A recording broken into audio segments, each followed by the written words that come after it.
Hey guys, welcome back to the channel. This is story about what if Hokage Naruto is sent back to his 5-year-old body. Part 1. Before I start, please do support for more amazing content and comments for part 2. Do consider to subscribe my channel and share my video to your friends and check out the description as well. Let's start the video. Uzumaki Naruto. The man revered as the 7th Hokage and the son of the legendary Yellow Flash, Namikaze Minato, the 4th Hokage.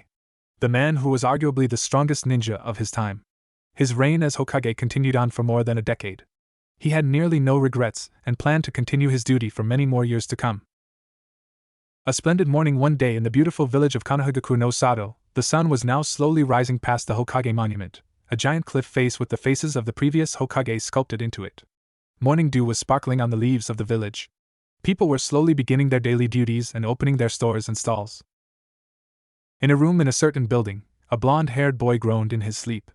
He rolled to the side and promptly fell off the side of the bed and landed face down. The boy got up, rubbing his face and brushing the dust off from his white t-shirt and black shorts, his eyes half closed, and yawned. He then looked around while stretching his arms and immediately froze in place. What kind of bad dream is this? Is the first thought that crossed his mind upon seeing the dirty and small bedroom he was in. What's going on here? Why am I here? And why do I feel so miserable? Then all of a sudden, a kind of opening appeared in the air in his room and a beautiful woman stepped out of it. The woman had pure fair skin which appeared to be shining lightly. She was wearing a kind of white battle kimono with tiny symbols and bigger floral patterns all over it. The symbols were basically small kanji of the 5 elements in their respective color. Her sleeves were parted at the shoulder to show some of the upper part of the arms, but were attached to the dress below the armpits. The lower half of the dress ended right around the knees, leaving the lower half of her legs exposed. She was wearing a pair of low-heeled geta as well. The woman was roughly 5 foot 6 inches tall and had beautiful long violet hair. The hair was straight and shining, and reached near to the back of her thighs. She had the perfect body shape along with around C-sized assets which seemed to fit her body perfectly. Though in actuality, this could only be seen lightly as she was draped in her white dress. Her face was by far the most beautiful ever seen, and had a divine smile. Her eyes each had a golden iris with black pupils, and seemed very knowledgeable, but with a hint of mischief. From all perspectives, one can easily consider her a goddess. "Good morning, Uzumaki Naruto-kun," she said to the boy in a clear, melodious and divine voice. Naruto stared wide-eyed at the new figure in his room and his face turned lightly red. He snapped himself out of his trance and turned to her. "Good morning. Who are you?" he asked her. I can't exactly be surprised if she turned out to be a goddess from that entry and her looks. She smiled wider, mischief evident on her face. "Now me? I'm Kami-chan. Nice to meet you," she told the boy, expecting him to gape and be surprised.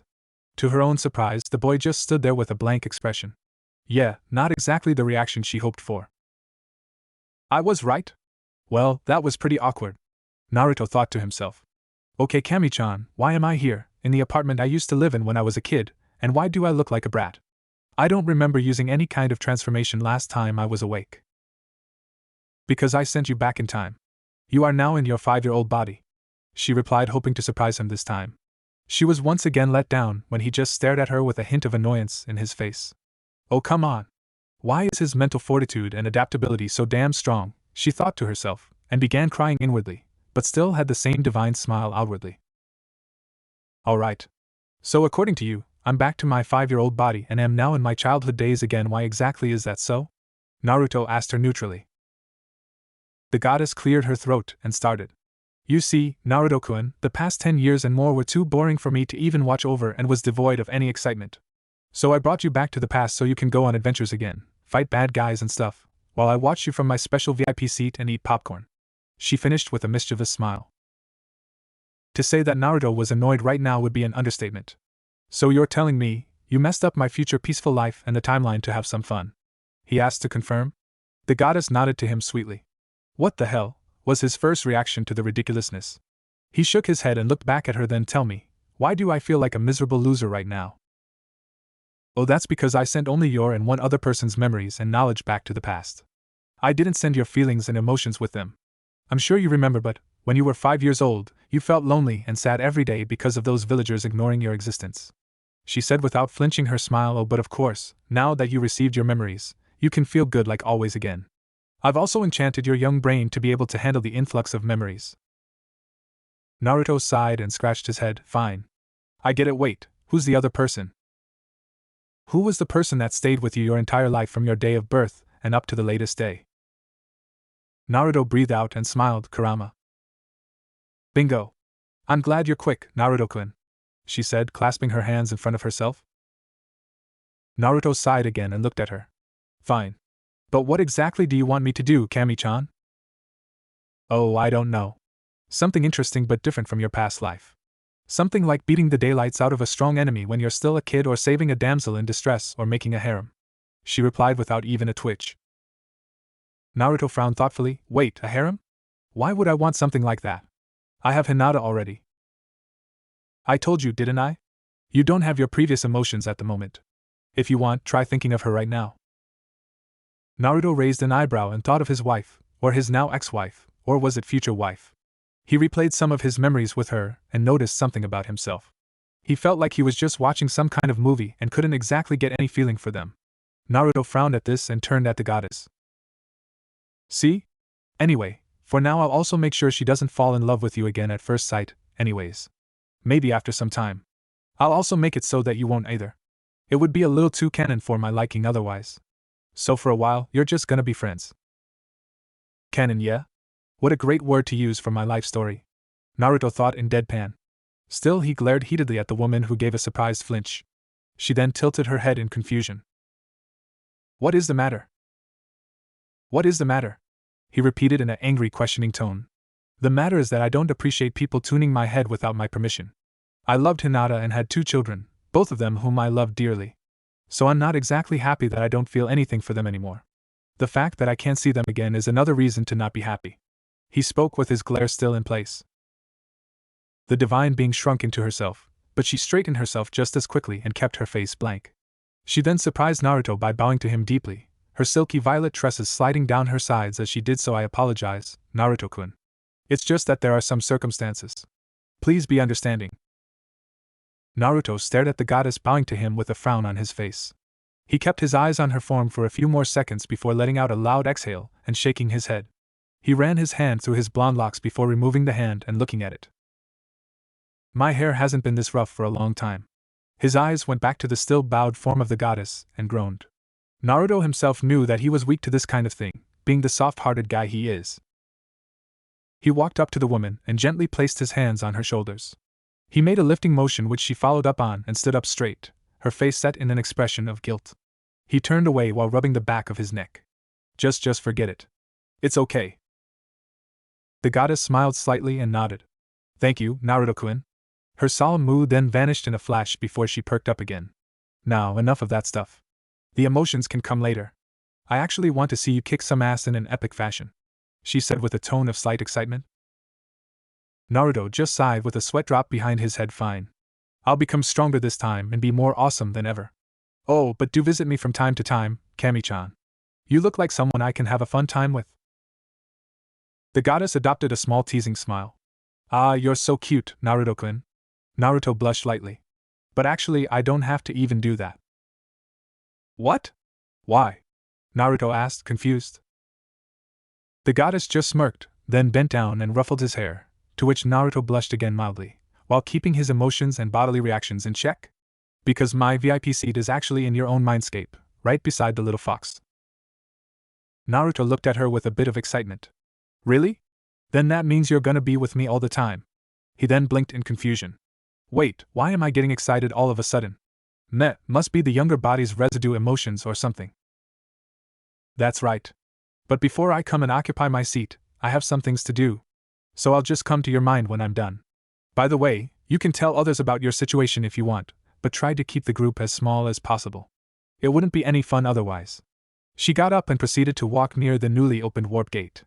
Well then, I'll see you again later, Naruto-kun. Naruto waved to her lightly. Bye, Kami-chan.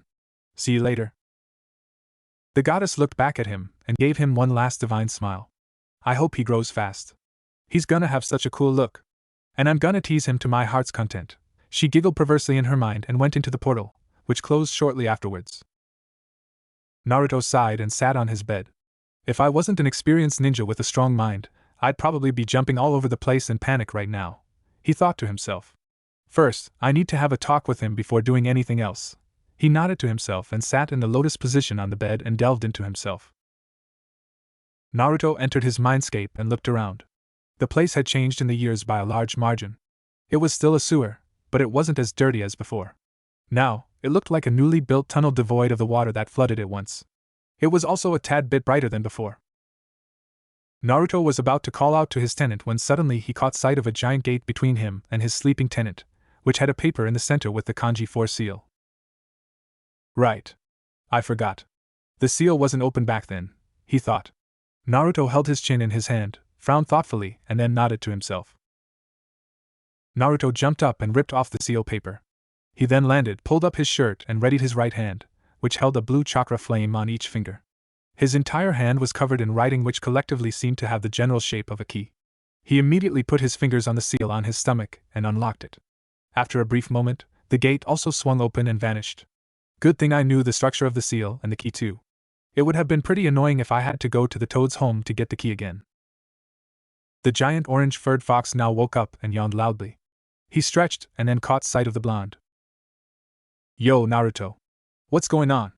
The fox stopped, blinked a few times and rubbed his eyes. He then stared at the blonde again.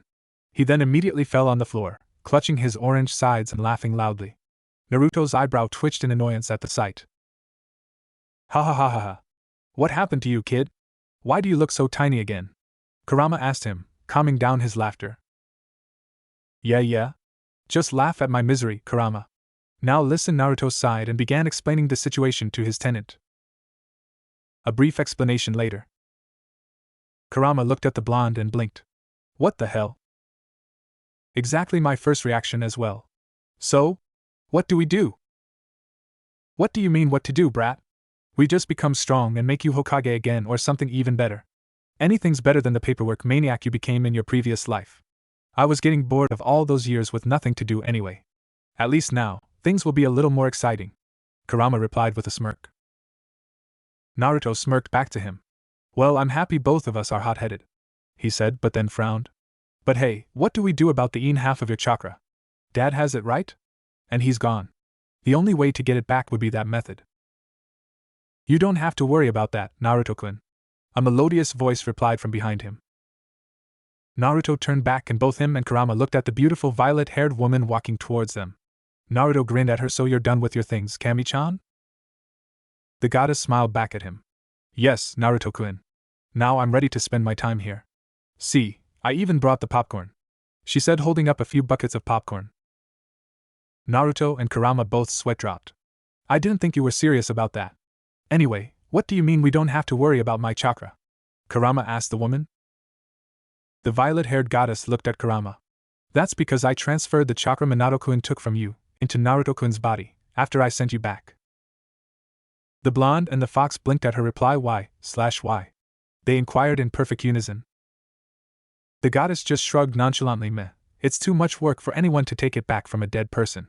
You also may be forced to kill someone for that, if you know what I'm talking about. The two narrowed their eyes in response. They knew exactly what she was talking about. It's how the Fourth Shinobi World War even became as chaotic as it had become due to the appearance of certain people. A lot of certain people. Anyway, try checking yourself, Kurama-chan, she said, snapping the two from their thoughts as the fox raised his non-existent eyebrow. Chan? It wasn't every day that someone addressed a being capable of destroying mountains and creating tsunamis with such an friendly suffix. Naruto looked at the fox, who observed his own self, then turned and nodded to Naruto. Naruto turned back to the goddess and bowed to her lightly. Thank you, Kami-chan. The beautiful woman shook her head. Don't mind it, Naruto-kun. By the way, is it alright if I redesign this place? She asked him, gesturing at the giant gloomy sewer they were in. Naruto looked around and shrugged. Sure. Do as you like. The goddess nodded and looked straight ahead. Her eyes began to glow and the entire area they were in began to fade into darkness. Then a bright light shined all around them, to which Naruto and Kurama had to cover their eyes with their hand/paw. After a few moments, they felt a cool breeze pass them. The two of them opened their eyes and gaped at the sight. They were now in the middle of a large grassy plain which was surrounded by forests and some mountains on one side, a kind of barren area on another side, a snow-covered landscape and some mountains on another side, and lastly a blue sea on the last side. There was also a medium-sized house-like structure near the edge of the forest which Naruto presumed to be for the goddess' use. Heh. Kurama smirked and turned to the goddess. I like you already. Why, thank you, Kurama-chan, she replied. Naruto looked around and then turned back to her and nodded. Yep, you're a goddess all right. The woman just chuckled and took a seat on the grass. Well, what are you going to do now, Naruto-kun? She asked as Kurama sat down shortly afterwards.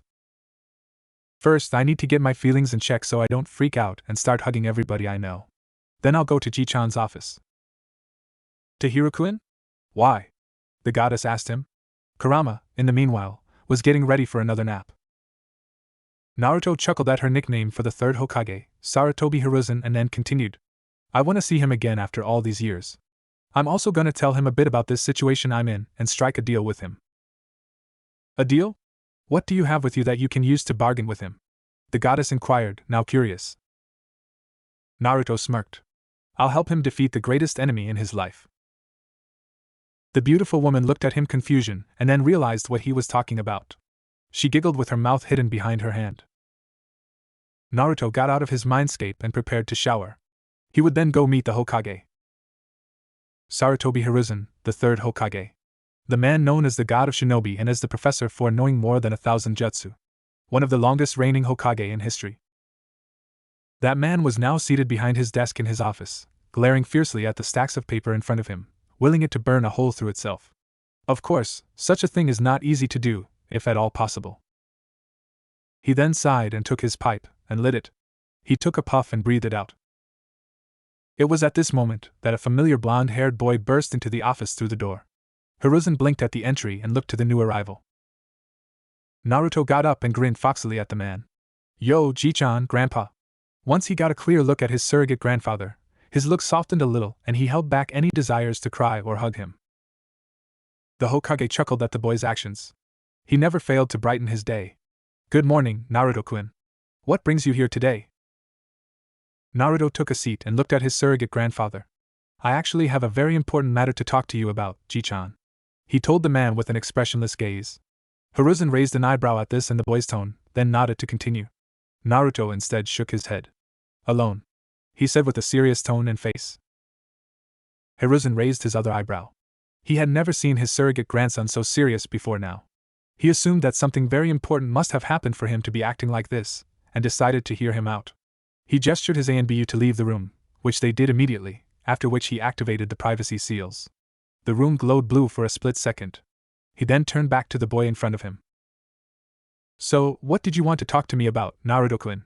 He asked the boy with an equally serious tone. Naruto breathed out and scratched the back of his head. Well, I don't know how to tell you this, but the me from this morning is actually from about 35 years in the future. The third Hokage just blinked at the boy. What? Naruto just looked at him. Yes, I'm serious. I'm from the future. Hiruzen relaxed in his chair. Well, I must say, Naruto-kun. That's new. He took his pipe and began to take another puff. Naruto's eye twitched. You read Ika Ika whenever your secretary isn't looking. The same Ika Ika was written by one of your famed students. Said student is a pervert, sorry, a super pervert. Hiruzen immediately coughed violently from choking on his smoke, then looked at the boy in shock.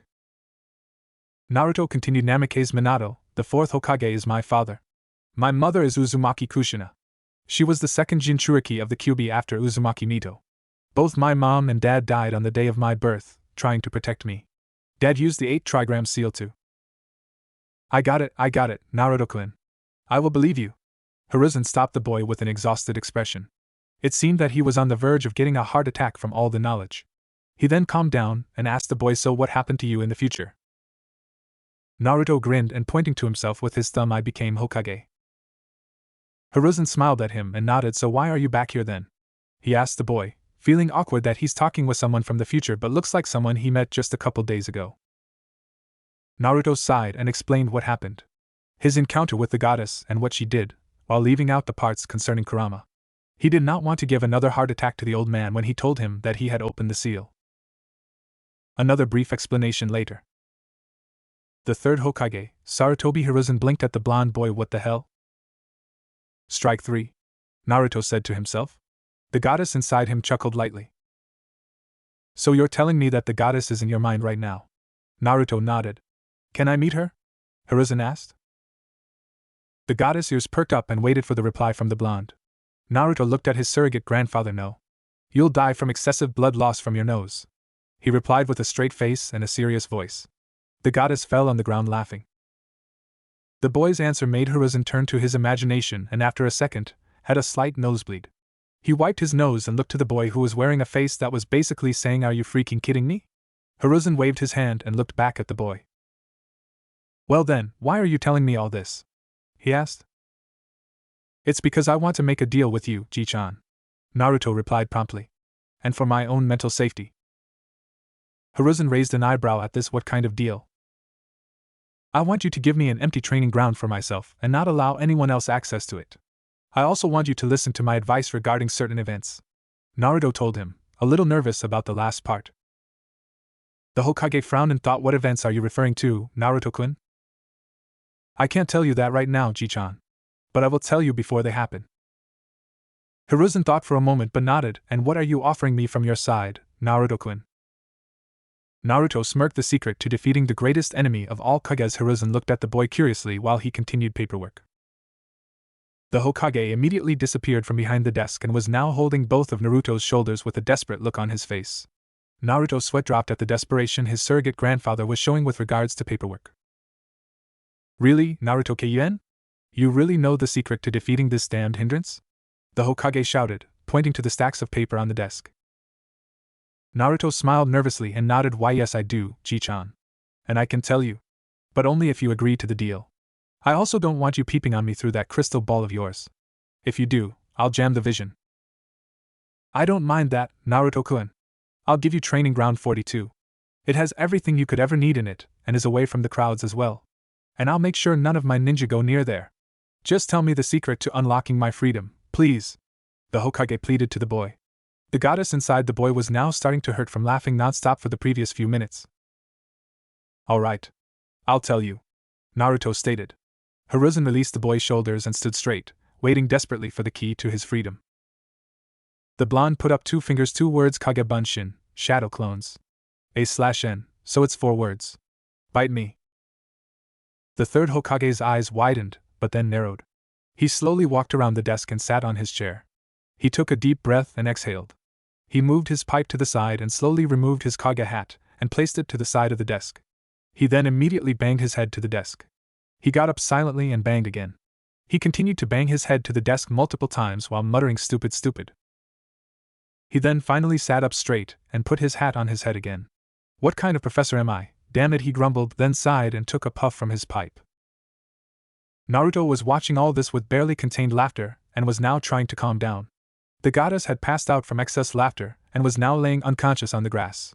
Kurama, who had woken up to her laughter, was now poking her to see if she was still alive. "Anyway, Ji-chan, do we have a deal?"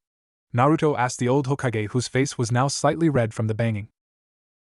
Hiruzen sighed and looked at the boy. "Yes, Naruto-kun, we do. I thank you for your help as well.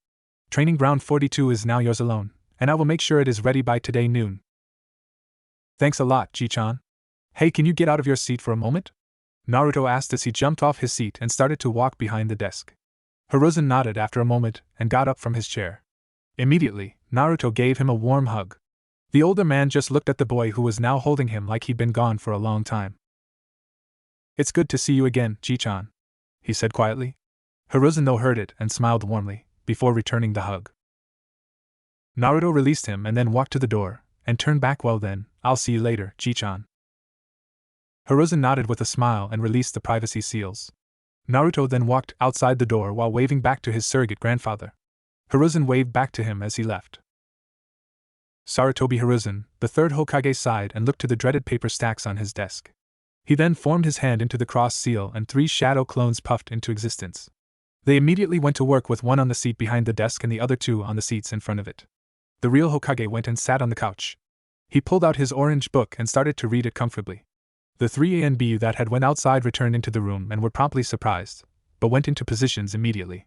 The female A and B among them growled when she saw the Hokage reading the abominable literature. "Ah, life's great," thought Naruto as he walked through the street. He then noticed the glare he was getting from the people all around him. He hadn't noticed this earlier because there weren't as many people on the streets back then. "Oh right, there's still this, isn't it? I'd completely forgotten about this." I had gotten used to getting happy nods from people after I defeated Nagato. Heh. Well, ain't this nostalgic? Kurama spoke from inside Naruto's mind. Well, if any of them pick trouble with you this time, they'll get a lot more than they bargained for. Well, I'll just knock them unconscious and get away anyway. I don't exactly want to kill every guy that comes across me.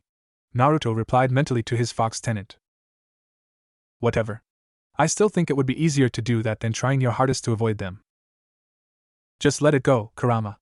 They'll understand eventually. You remember that the villagers in the future accepted me and they knew you were helping me too. Fine. Do whatever you want. I'm gonna take another nap.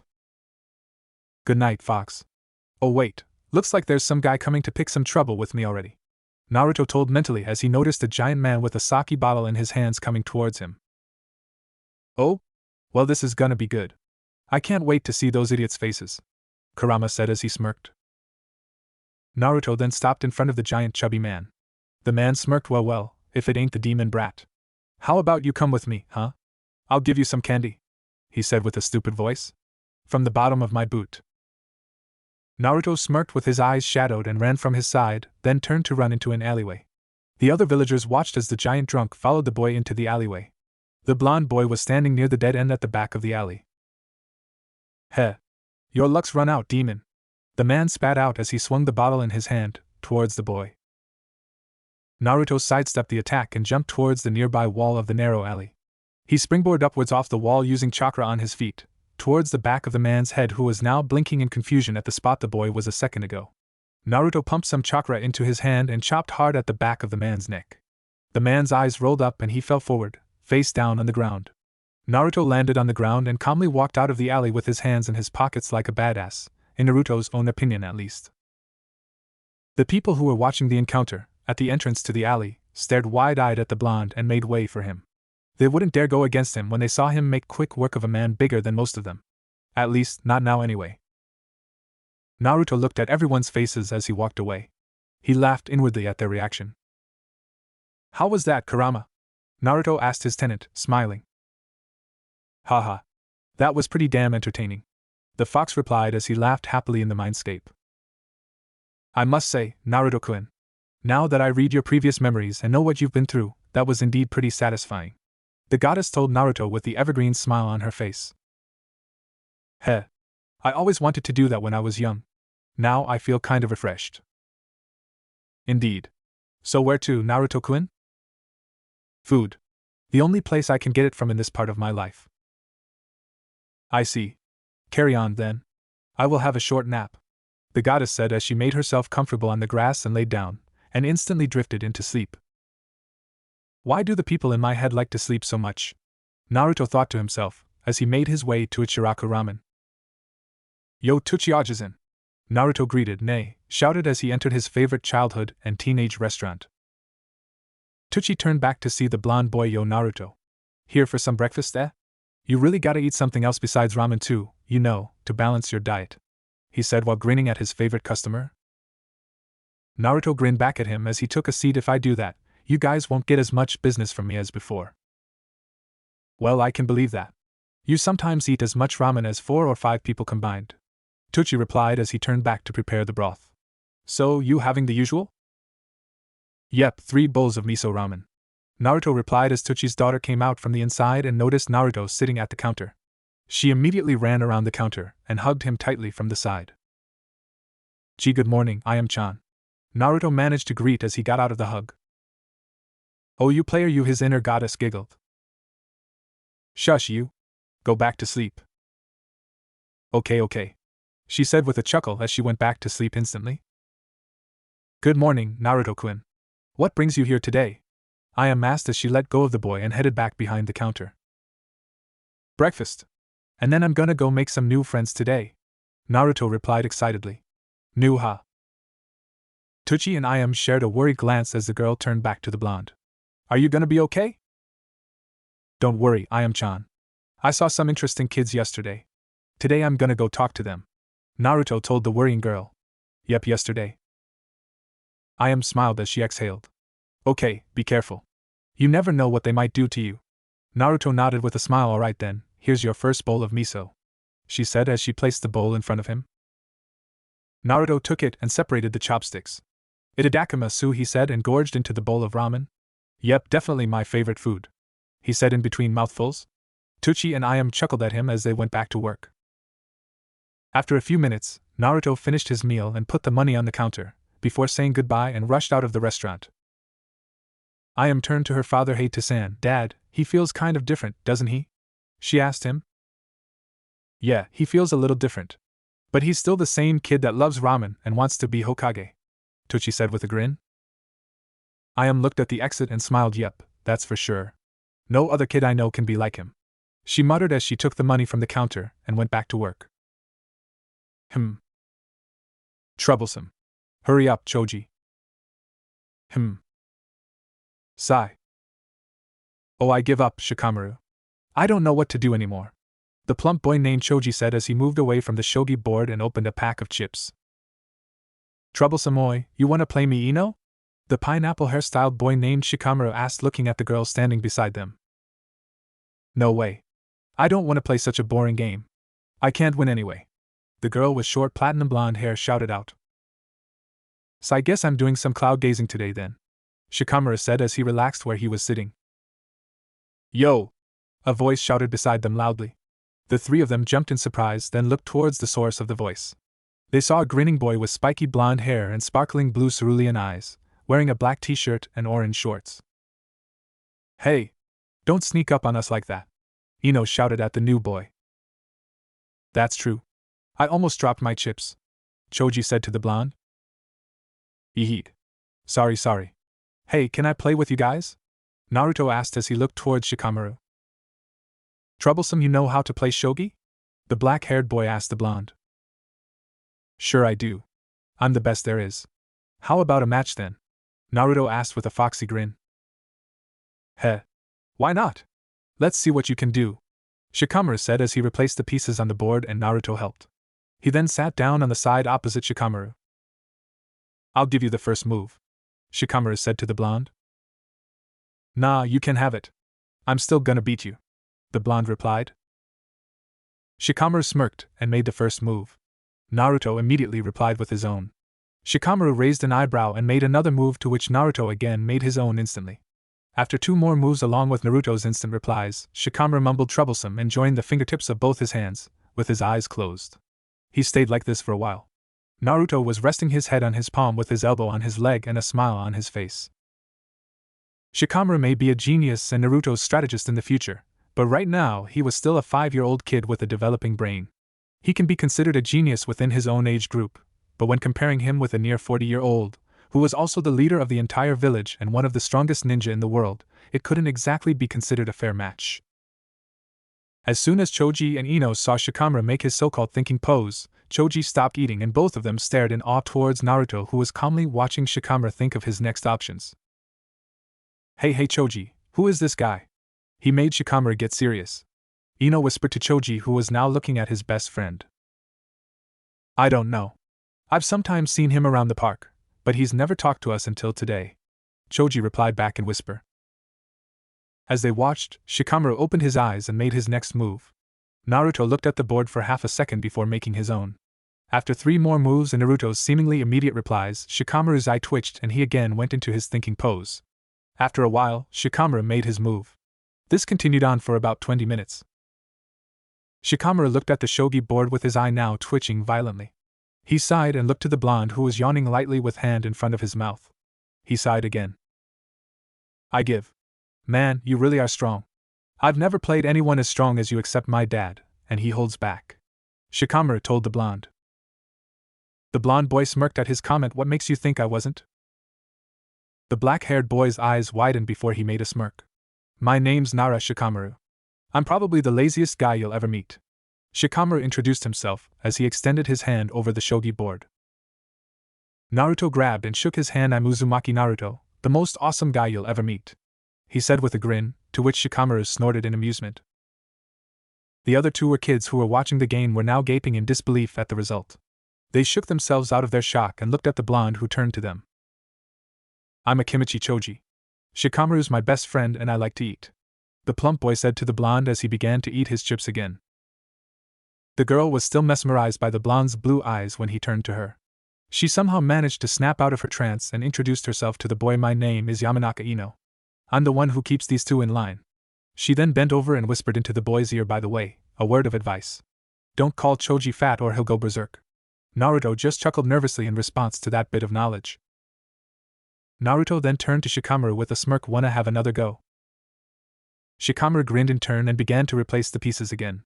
The two of them played 2 more games after that, each longer than the last by a few minutes, but still ended up with Naruto winning.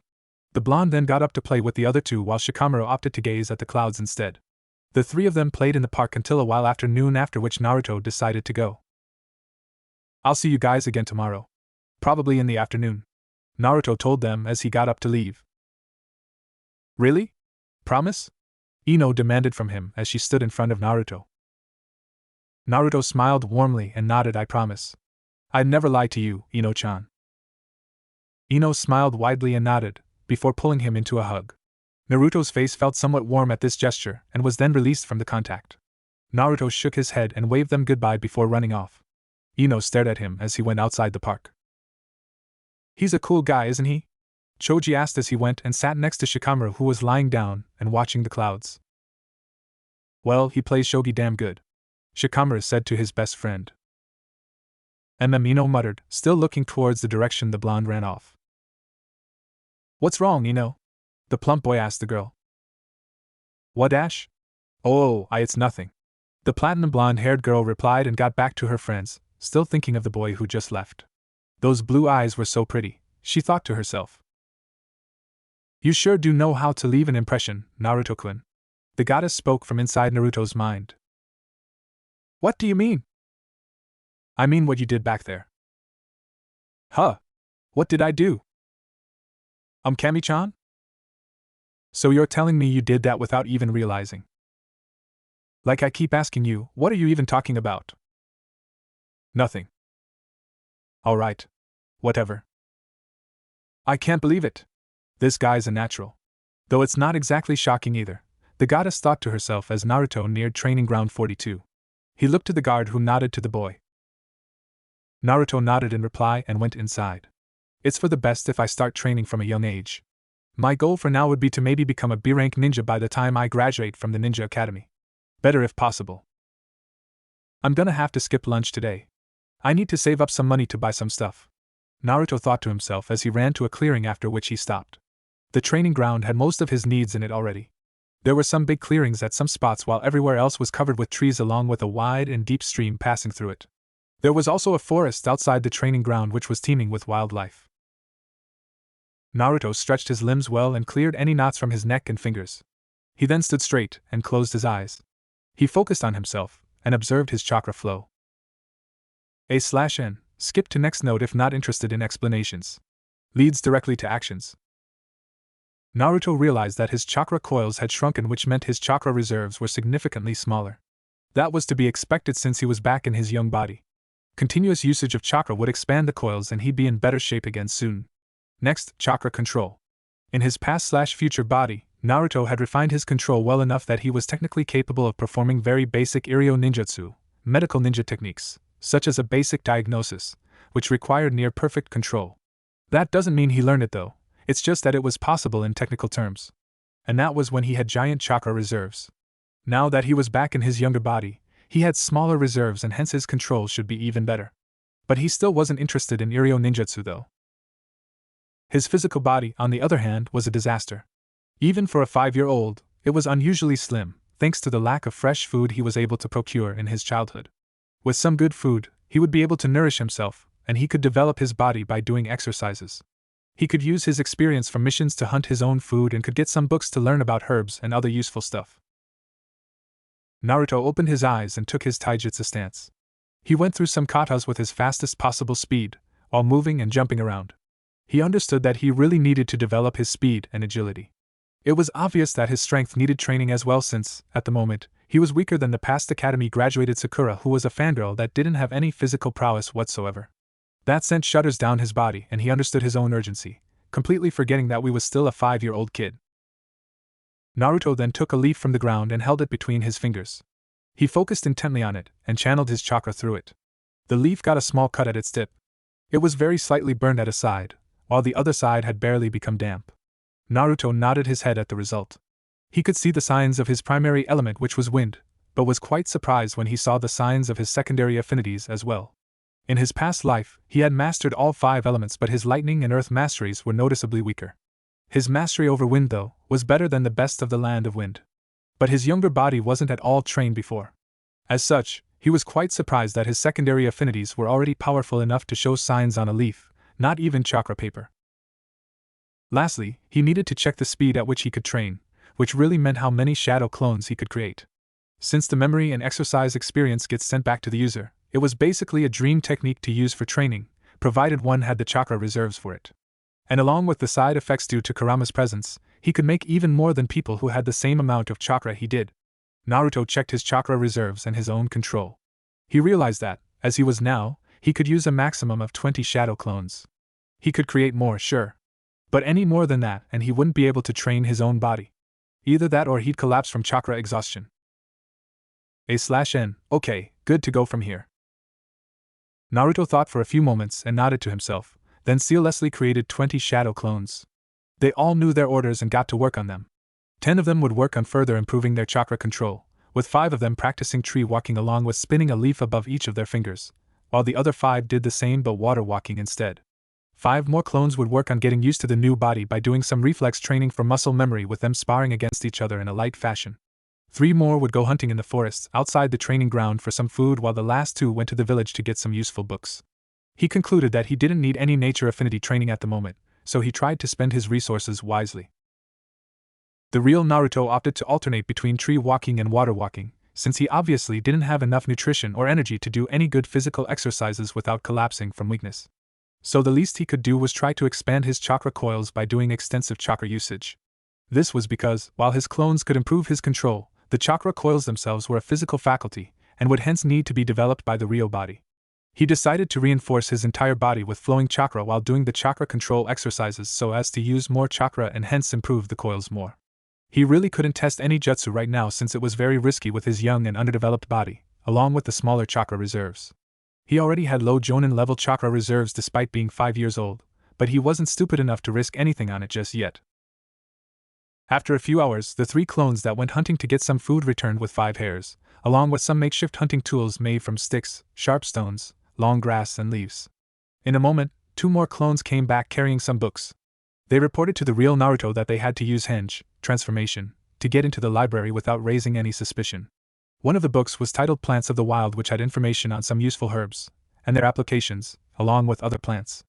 Another book was titled The Apprentice Cook, which had a crash course on cooking, along with a lot of basic recipes.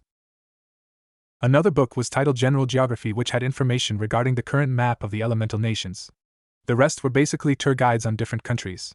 The blonde needed these to refamiliarize himself with the map of the past, or present. In his time, many new villages and trading posts had been founded and the population itself had increased significantly, excluding the losses from the Fourth Shinobi War. The 2 clones who just returned joined with the other 3 and helped to make a fire pit with some stones and twigs.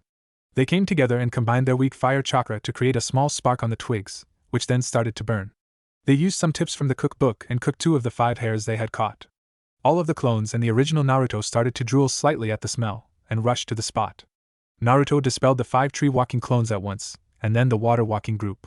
Then he dispelled the remaining 10 at once. He was happy to note that he didn't feel disoriented at all from the memory rush, and proceeded to eat the cooked food. Naruto finished his meal around 5 in the evening. He cleaned himself, and recreated the 20 shadow clones. 10 of them went back to doing the chakra control exercises, whereas 5 more sat down under the shade of a tree to read the books they had. The last 5 found some suitable sticks and sat down near a dirt patch. They began writing random stuff and sentences on the dirt. Naruto decided to do this because he wanted to repractice his handwriting with his younger body, to get used to the smaller limbs and fingers. He did this because back when he was older, he had already come close to mastering the art of Fuinjutsu. This was an art both of his parents as well as his godfather were proficient in, and he had wanted to master it as well. But one of the main requirements for this art was to have clear and perfect handwriting. He should be able to write anything he wanted swiftly and accurately, without any sort of mistakes. As a result, his handwriting had become quite beautiful, and he himself had created many new seals as well. Thankfully for him, it wasn't too hard to get back his precise handwriting. From seeing the progress the 5 clones were making, He was sure that after a couple days of practice, he'd be able to write just like before. The real Naruto nodded and went back to continue the same exercise he did in the afternoon. As the sun set and stars were starting to appear in the sky, Naruto decided to wrap things up and dispelled his clones as he put the makeshift hunting tools on a tree branch. He gathered the books his clones had brought as well as the remaining 3 hairs, and walked out of the training ground, back to his apartment. After Naruto got back to his apartment, he took a quick shower and then followed the instructions in the cookbook as he tried to make a dish using the 3 hairs. After he finished, he got a glass of water and went to the table. He then nervously started to eat his first ever dish besides ramen, in this timeline, at least. He was glad to note that it tasted okay, more so than the meal he had in the training ground, but knew that it was still below normal grades. He would have to practice cooking more, in order to be able to make delicious dishes. After his meal, he washed the dishes and came back to the room. He made 4 shadow clones and told them to finish reading the books, and dispel themselves after they were finished. He then went to relieve himself and then went to bed. He made himself comfortable on the not at all comfortable bed and drifted off into sleep, while his consciousness went into his mindscape. It was also nighttime in the mindscape where Naruto saw Kurama sleeping beside a tree, but noticed that the goddess was nowhere in sight, and the lights of the house in his mindscape were turned off. Naruto shrugged and lay down on a nice spot on the grass, and looked up at the stars. Today had been a pretty productive day. I got my own training ground, I became friends with Shika and the others, I learned to cook, I learned about new plants and got in some training. This was one of the most satisfying days I've had in a long time, Naruto said silently to himself. I would say so as well, Naruto-kun. A voice came from behind him. The goddess walked near him and laid down on the ground right next to the young blonde boy. You even managed to entertain me on the very first day of my vacation, she said to him, smiling. Vacation, eh? Naruto asked with a foxy grin and laughed heartily. He calmed down and looked to the goddess who was laying on her side, watching the boy from just half a foot away from his face. Naruto blushed at her closeness and turned back to look at the stars, while the goddess chuckled silently. After calming himself, Naruto looked back at her with a warm smile on his face. Kami-chan, thank you, he said to her. The goddess made a confused face and just stared at him. Now that I'm back, I hope I can save some of my loved ones from dying early, he said to her with determination in his eyes and a smile on his face. The goddess understood his thoughts and smiled warmly. She gave him a loving hug and replied, "You're welcome, Naruto-kun." Naruto smiled in reply. After a while, she got an idea and put on a teasing smile. So do you like this? She asked the boy, who nodded absent-mindedly with a smile, while watching the many colorful stars. Her smile evolved into a grin. So then do you want to have some fun with me, Naruto-kun? She whispered seductively into his ear. Naruto turned his head to look at her golden eyes with his blue eyes. After a split second of confusion, he realized what she was talking about. His face then gained a bright shade of red as the goddess looked at him with an amused face, then laughed. Naruto looked away from her with a red face. If you do anything to a kid like me, I'm gonna call you Aromegami, pervert goddess, for the rest of my life. The goddess chuckled and looked at him as he turned back. Yes. I apologize, Naruto-kun. But then do you mean that I can play with you after you grow up? Naruto blushed once again and turned his head to the side away from her. Whatever. Good night, Kami-chan. The violet-haired goddess turned to lay on her back and closed her eyes, with a smile on her face. Good night, Naruto-kun. Naruto woke up at around 7 the next morning and brushed his teeth. He then went out for a jog around the neighborhood. Since he already knew of his ridiculous stamina, he picked up the pace after each lap to make himself as tired as possible. After about 30 laps around the small neighborhood, he re-entered his apartment at 8:30 and went to have a thorough shower, while ignoring the low temperature of the water. After he came out of the shower, he noticed that the clones he had left last night had neatly placed the books on the table. He checked his memories and nodded to himself. He made 2 shadow clones who then hinged themselves into the forms they used to get into the library, after which he told them to return the books while he gave them some coins. They nodded and walked out of the apartment. Naruto then used his new knowledge to quickly whip up a salad using some ingredients which were lying in his refrigerator. The salad was slightly better than his previous dish and vowed to practice some more when he got some money to buy new ingredients. He put on his white t-shirt and black shorts and left his apartment, then went straight to Training Ground 42. After reaching there, he checked himself for a moment, then made 30 shadow clones, 10 more than the previous day, thanks to his extensive training. The 2 clones from earlier had already dispelled by this time. They all nodded to him and got to their own work. 5 of them took to tree walking with spinning a leaf above each finger, while 5 more took to doing the same while water walking. 5 more clones decided to focus solely on the leaf concentration exercise, by spinning 2 and gradually 3 leaves on each of their fingers. Naruto had noticed the previous day that his chakra control wasn't as good as he thought it would be, but was instead as good as a mid-level Chunin's. He didn't understand why it was like that but just decided to forget about it and train his chakra control as usual anyway. 5 more clones continued to refine their handwriting, now practicing with pencils on some empty notebooks he had found in his apartment. 8 of the remaining 10 clones went to the middle of the clearing and started to practice taijutsu, while the last 2 got the hunting tools from the tree branch and went to get some food for lunch. It would be a while until he would be able to practice ninjutsu without any extreme risks. The real Naruto was readying himself to do some vigorous physical exercises. Thanks to him getting a mixed diet the previous day and some vegetables today morning, he had gained some good nutrition in his body. Kurama had already started working on multiplying it with as much efficiency as possible, and improved his body. Naruto's body now looked similar to a normal 5-year-old's, at last. Naruto tied some thick heavy pieces of wood to his forearms and his lower legs using some bandages, substituting them as weights for the time being. He then started to run around the training ground with increasing speed, working up a good sweat. He later joined the taijutsu group, to not fall back on developing his battle senses. His instincts were honed from many years of battle already and were practically a sixth sense, but his young body's senses still needed to be improved. The young blonde stopped his training around 1 in the afternoon. He briefly cooked and ate the 2 hares his clones had managed to catch. He removed his weights and rotated his arms to remove cramps. He then dispelled and recreated the 30 clones, to gain their knowledge and told them to keep working, and allowed them to switch with other groups if they wanted. He went out of the training ground to meet his friends, as he had promised the previous day. "Yo all. Having fun?" He greeted Shikamaru, Choji and Ino, who were cloud-gazing, eating and shouting respectively. All 3 of them turned to the blonde. Ino's face lit up in happiness, then jumped towards him and hugged him tightly. She then let go of him and greeted him back. "You're here. I was wondering when you'd show up," Ino said to him happily. Well, I was a little busy in the morning, so I'm here now," Naruto replied with a foxy grin. He then greeted Choji, who greeted him back, then turned to Shikamaru. "Yo Shika. Did you get any better in shogi?" he asked the pineapple hairstyled boy with a smirk. Shikamaru smirked back. "Troublesome, why don't we find out?" he challenged as he prepared the shogi board and the pieces. Naruto helped him, then sat to play a few games with him. He then proceeded to wipe the floor with his opponent 4 times, with every match lasting 2 to 4 minutes longer than the last, with Shikamaru making his thinking pose 5 to 6 times every match. Naruto then got up to talk and play with the other 2 for a while until it was time for the trio to go home. Ino gave him another hug and then left, as he waved back to them. "Weird. Ino's never hugged me that much before. Scratch that, she's never even touched me much before," Naruto thought as he left the park to head for the training ground. "You can't be serious, can you?" the goddess asked him in disbelief. "Yeah. She's never been that close to me until today." "No, not that. I mean..." "Well, whatever.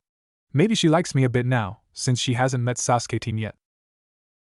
That is a convincing theory," the goddess replied. "At least he's not totally dense," she thought to herself and sighed inwardly in relief. "I can probably become good friends with the 3 of them at this rate. Anyway, I gotta go train now," Naruto said to his divine tenant as he ran back to the training ground. Naruto returned to the training ground to see that some of the clones had dispelled, possibly due to using up their chakra. A quick glance at his memories indeed revealed that to be the case. He dispelled all of the remaining clones except the hunting pair, and recreated them. All of them resumed their work while Naruto got ready to do some running and sparring again. With the amount of time he had until nightfall, he managed to get in some chakra control exercises as well, which helped to further expand his reserves. Naruto then went home and cooked the day's catch and ate it, which still needed improvement. He then took a quick shower, cursing the cold water, and went to bed at 11 in the night. The next few days were basically the same process repeated. Naruto wakes at around 7, goes for a jog, eats some meal he made from the herbs he found in the forest or leftovers from the previous night, goes to train until afternoon, has lunch made from caught hares and rabbits, meets and plays with Shika, Choji and Ino, trains some more in the evening, eats a home-cooked meal using the herbs and catch from the day, and goes to sleep. This continued for a while until one day when he came to the park a little early than usual and stumbled into an interesting situation. 3 boys around the age of 8 were surrounding a scared girl who had very familiar pink hair. Naruto hid near the entrance to the park trying to understand what was going on in the sand pit. 3 boys who seemed a few years older than him were standing around a single girl who was cowering in fear. He then saw another girl in front of the scared girl, who seemed like she was defending the one behind her. With some focus, he found out that it was actually Ino. Naruto moved in for a better view and finally saw the pink hair the other girl had. His eyes widened and then a smirk formed on his face. "Get out of the way, Blondie. We got some business with Forehead over there," said the boy in the middle, seemingly the leader of the 3. "No, go away. I won't let you hurt Sakura," Ino said, trying to defend her friend, all the while shaking in fear herself. "Ha! As if you can stop us, girl. We're from the Ninja Academy, and you're just kids," another boy on the side said. He then pushed Ino away, who fell on the ground rather harshly. They didn't realize what they were getting into until that happened. Immediately, the park was flooded with killing intent and became eerily quiet. The 3 boys were sweating considerably at the moment, and were on the verge of losing their breath. The girls, though, didn't feel much of anything and watched with confusion the boys who were bullying them a second ago. The boys flinched and turned shakily towards the voice behind them, and regretted that they did so. Behind them was a blond boy shorter than them and a few years younger as well. But what he lacked in size and age, he had with his presence. His face clearly showed barely contained anger towards them with a twitching eye but had a calm expression, making the silent rage even more profound, along with his ice-cold blue eyes with slit pupils, looking at each of them like he was about to pounce on them. His hands were twitching as if holding himself back to not kill them accidentally. The bullies, for their part, fell on their butts and emptied their bladders. The young boy's face turned to disgust along with the anger he was holding in. "Get lost," the blonde said with narrowed eyes. The 3 boys didn't need any more initiative as they took off towards the exit, rolling and tumbling along the way. The 2 girls stared in awe at their savior, who was looking at the exit. He had just driven off 3 boys, all older than them, without even lifting a finger. Suddenly, whatever heavy mood was in the air lifted and the blonde turned to the girls with a foxy grin on his face. "Yo, Ino-chan." Ino, though, jumped on him and he fell on the ground with her in tow. The platinum blonde-haired girl held him tightly in her arms, not letting go. "Arigato, Naruto, arigato," she muttered with closed teary eyes. Naruto smiled and rubbed her back gently, calming her down. After a minute or two, Ino got up and rubbed her eyes. She then turned to the pinkhead, who was sitting on the ground watching them, and grinned. Naruto also got up and dusted himself off. "Naruto, this girl is my best friend, Sakura." Ino gestured to the pinkhead, and then towards the bright blonde and Sakura. "This is Naruto." "Yo! My name's Uzumaki Naruto. Nice to meet you," he greeted as he extended his hand towards her. The shy pinkhead took the hand slowly. "I'm Haruno Sakura, nice to meet you too," she greeted back as the blonde pulled her up from the ground. Naruto gave her a grin and then turned to the other girl. "Ino-chan, what were those guys doing here?" Ino's face saddened and she put a hand on Sakura's shoulder. "Those boys come here sometimes and bully on us. Well, mostly Sakura, because of her wide forehead and shyness. That's it. They bully her just for that. And they call themselves Ninja Academy students, PFF. If kids like that become ninja, they'd be a nuisance to society." He turned to the downtrodden pinkhead. "Don't worry about it, Sakura-chan. Those guys are just idiots. If you have a big forehead, then that means you have a big head, then that means you're really, really smart," he told her with a happy grin.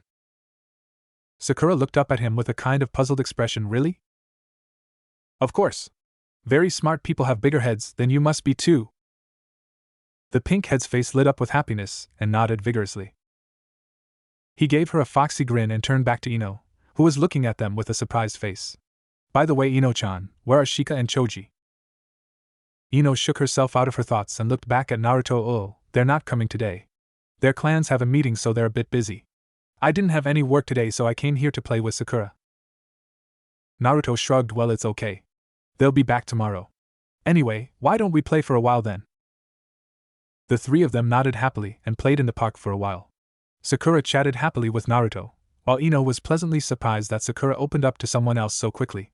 When it was nearing 3:30 in the afternoon, they were all a little tired and sat down at the bench. While the 2 girls were talking to each other, Naruto appeared to be thinking about something. The 2 girls turned and looked at him confused. "What's wrong, Naruto?" Naruto smiled and turned to Sakura. "Sakura-chan, I want you to come here tomorrow in the afternoon at around 2. Sakura frowned slightly. "Why?" The blonde boy smirked. "I know a way to prove you're smart." Both the girls tilted their heads while Naruto got off the bench. Well then, I'll see you two again tomorrow, he said and ran off while waving goodbye before the two could say anything. They just stared at his back as he ran off. I wonder why he left so early today, Ino thought out loud. After a few minutes, 4 people came rushing into the park and looked around until they found the 2 girls. The 4 dashed towards them and hugged them immediately. The girls realized after a second that they were being hugged by their parents. Ino-chan / Sakura-chan, the 4 of them shouted. What's wrong, Oto-san, Oka-san, Mom? Ino asked her parents. I heard some people saying that you and Sakura-chan were being bullied in the park. So we came here, Inoichi said, letting go of her. So, where are they, Sakura-chan? Where are those boys that dared to bully my daughter? Chiharu asked angrily, looking around.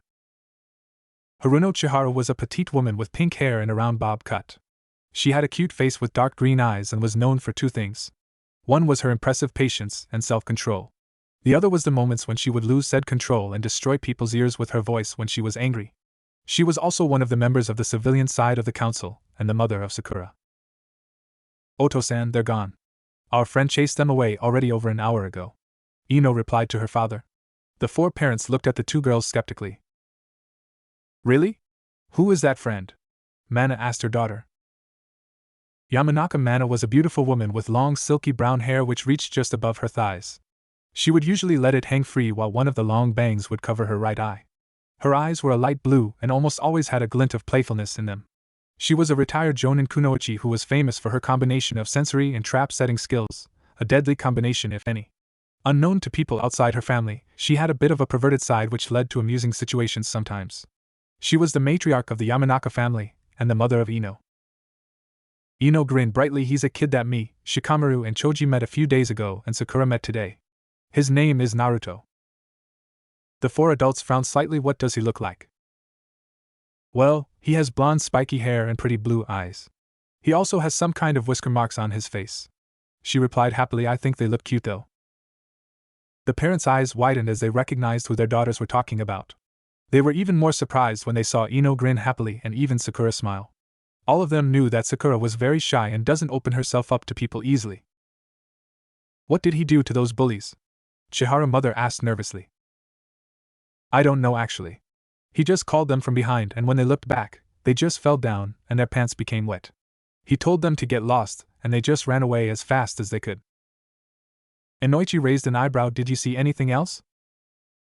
No, nothing. But now that you mention it, I felt that the air back then was kind of heavy, I think. Inoichi and Mana's eyes widened at the revelation. Killing intent? Such a young boy used killing intent to drive them away? And he was careful not to affect the girls either, Inoichi thought, and then frowned. Something's not right. No normal 5-year-old should be able to do that. He comes to play with us every day in the afternoon. He has some matches of shogi with Shikamaru and plays with me and Choji too. Ino continued, snapping Inoichi from his thoughts. He smiled at her and patted her head. Well, I guess I have to thank him for saving my precious daughter. Inoichi released her as Mana hugged her again. Meanwhile, Chiharu and her husband Kizashi were making sure their daughter was safe and unharmed. Sakura thought for a moment, then turned to her parents. Oto-san, Oka-san, is it okay if I come here again tomorrow? The parents glanced at each other, then back to Sakura. All right, dear. You can come. Sakura smiled, then said goodbye to Ino and left with her parents. Ino and her parents also left the park soon after. Inoichi though wasn't thought. Last time I saw the boy, he was just roaming around the village with nothing on his mind after getting kicked out of a store. I should meet the lad again sometime. I hope that doesn't have anything to do with this. Phew. Managed to get away just before they came. Naruto thought to himself, wiping away some imaginary sweat. Why did you do that anyway? Asked the confused goddess in his mind. I sensed Inoichi-san coming there. You see, he works in the torture and interrogation department. He's also the best mind reader Konoha has. And if he sees me acting this different in only a week, he probably knows something is going on and do things that I don't exactly need right now. He clarified to her. Ooh. So that's why you did that? She said in a bored tone. Naruto raised an eyebrow at her voice. Kami-chan? What's wrong? Did something happen? The goddess yawned and rubbed her eyes. Oh no. Nothing's wrong, Naruto-kun. It's just that the last few days have been pretty boring with the repetitive schedule of yours. I'm actually surprised that Kurama-chan managed to keep quiet all this time. She looked around for the fox and sweat dropped upon finding him. Said giant fox was currently climbing one of the mountains in the mindscape to relieve himself of his boredom. On second thought, I take that back. Maybe I should climb a mountain too. Kurama just snorted at them. It's not a big deal. People get used to it after spending about 4 decades in a sewer. Right now, I'm actually pumped up get to the top of this thing. It's been more than a century since I was freely exposed to nature, except the times the kid let me out for a while to enjoy myself. When he does though, it's always in the weirdest places. Once he released me on the moon, then told me write something on it. What the hell, kid? The goddess' eyes gleamed for some unknown reason, and she immediately ran towards one of the nearby mountains. Naruto's sweat dropped at the two entities in his mind and shook his head. I never will understand the thinking of Biju and goddesses. He then decided to go at Shiraku's to grab ramen after so long, and then back to training. The next day, Ino brought Sakura to the park to meet the 3 boys. After the introductions, Naruto asked Sakura to play a match of shogi with Shikamaru. Though reluctant at first, she relented and played a match. The match lasted nearly an hour, and needless to say, Shikamaru was fairly motivated as well. Ultimately, it ended with Shikamaru's victory, who was understandably happy that he finally won a match after so many days. Sakura was a little bitter at her loss but cheered up with Naruto's help. Later, they all played around the park except Shikamaru, who opted to cloud gaze instead. This continued for about 4 days until Naruto remembered a certain detail of his past. The next morning, Naruto got up and finished his morning jog and shower, quickly ate a cup of instant ramen, and dashed off to his personal training ground. Upon reaching there, he created 40 shadow clones and put them to work with refining his chakra control, calligraphy, hunting and sparring to readjust his taijutsu to his younger body. After they settled into their tasks, the original Naruto rushed off to the Hokage Tower. Upon reaching his destination at around 10 in the morning, Naruto walked up to the secretary and asked for an appointment with the Hokage. The woman behind the desk raised an eyebrow at the young boy's newfound manners, who instead usually burst into the Hokage's office without taking shit from anyone. She got out of her thoughts and nodded to the young blonde, then went away to talk to their village leader.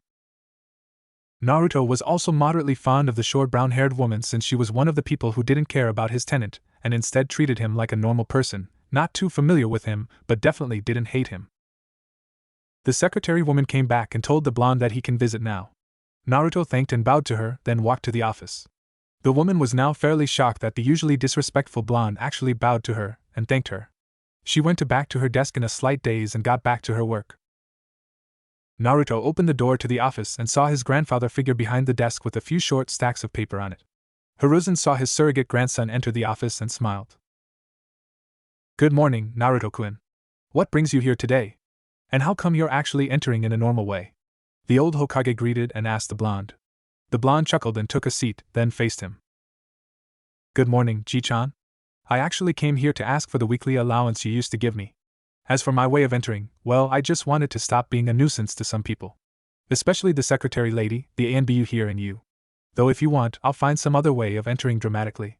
He said to his grandfather figure, who chuckled in response, then took out 2 envelopes from a drawer and placed them in front of the blonde. That is fine. Here is your allowance for this week as well as last week's. Though I must say, I'm surprised that you forgot about it. Are you eating well, Naruto-kun? He asked in a worried tone. Naruto grinned, then got down from the seat and stood straight. I'm fine, Ji-chan. I actually hunt my own food in the forest around my place. I eat something besides ramen now too. See? I think I've grown taller an inch or 2. The old Hokage looked at the blonde with a calculating look, then smiled and shook his head. Naruto's face turned into one of horror, then got back to his seat with fake dejection and took the 2 envelopes. I am happy with that, Naruto-kun. A balanced diet is important for a healthy body, Hiruzen said and got back to his paperwork. Naruto looked at him with a confused face, then voiced his thoughts. Hey Ji-chan, why aren't you using Kage Bunshin for the paperwork? He asked. The old man just sighed and replied, well, you see, I did use them for the first few days. But then, they just got fed up of it, and dispelled themselves. Naruto looked at the old Hokage with a deadpan look. Let me guess. You put your clones to work while you read your porn, is that right? The third coughed loudly with a tinge of pink on his face, while the 3 ANBU in the room snickered audibly. The goddess in Naruto's mind also laughed lightly. Well, something like that. The blonde sighed and shook his head. Ji-chan, you have to treat them with more respect. If you want them to help you, then you have to help them as well. You can't just dump your work on them and enjoy yourself, he said, while the Hokage hung his head slightly. The others were quite amused that their village leader was getting lectured by a 5-year-old. Anyway, are you free today, Ji-chan? I want you to come with me for some shopping.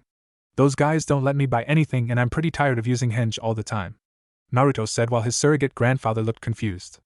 Naruto then pointed to his stomach and the old Hokage realized what he was talking about. He frowned, but then shook his head. "I see. But I'm sorry, Naruto-kun. I have to finish all this paperwork first," he said. Naruto looked at him blankly, then put his palm to his face and shook his head. Hiruzen blinked once and looked around to see the others doing the same thing. He blinked again then realized. He facepalmed himself then nodded and got up from his chair, and walked towards the door while Naruto followed. The old Hokage turned and made a cross seal and summoned 3 clones. The original then bowed to them. All the others looked at the awkward side of the third Hokage bowing to 3 more third Hokages then left. The secretary was about to say something when she came near the 2, but Hiruzen pointed into the office. She saw the 3 clones working inside the office then turned back to the 2. Hiruzen continued to walk while Naruto waved back at her. The brown-haired woman looked back to the office, then shrugged and waved back to the blonde with a smile. "So what exactly did you need to buy, Naruto-kun?"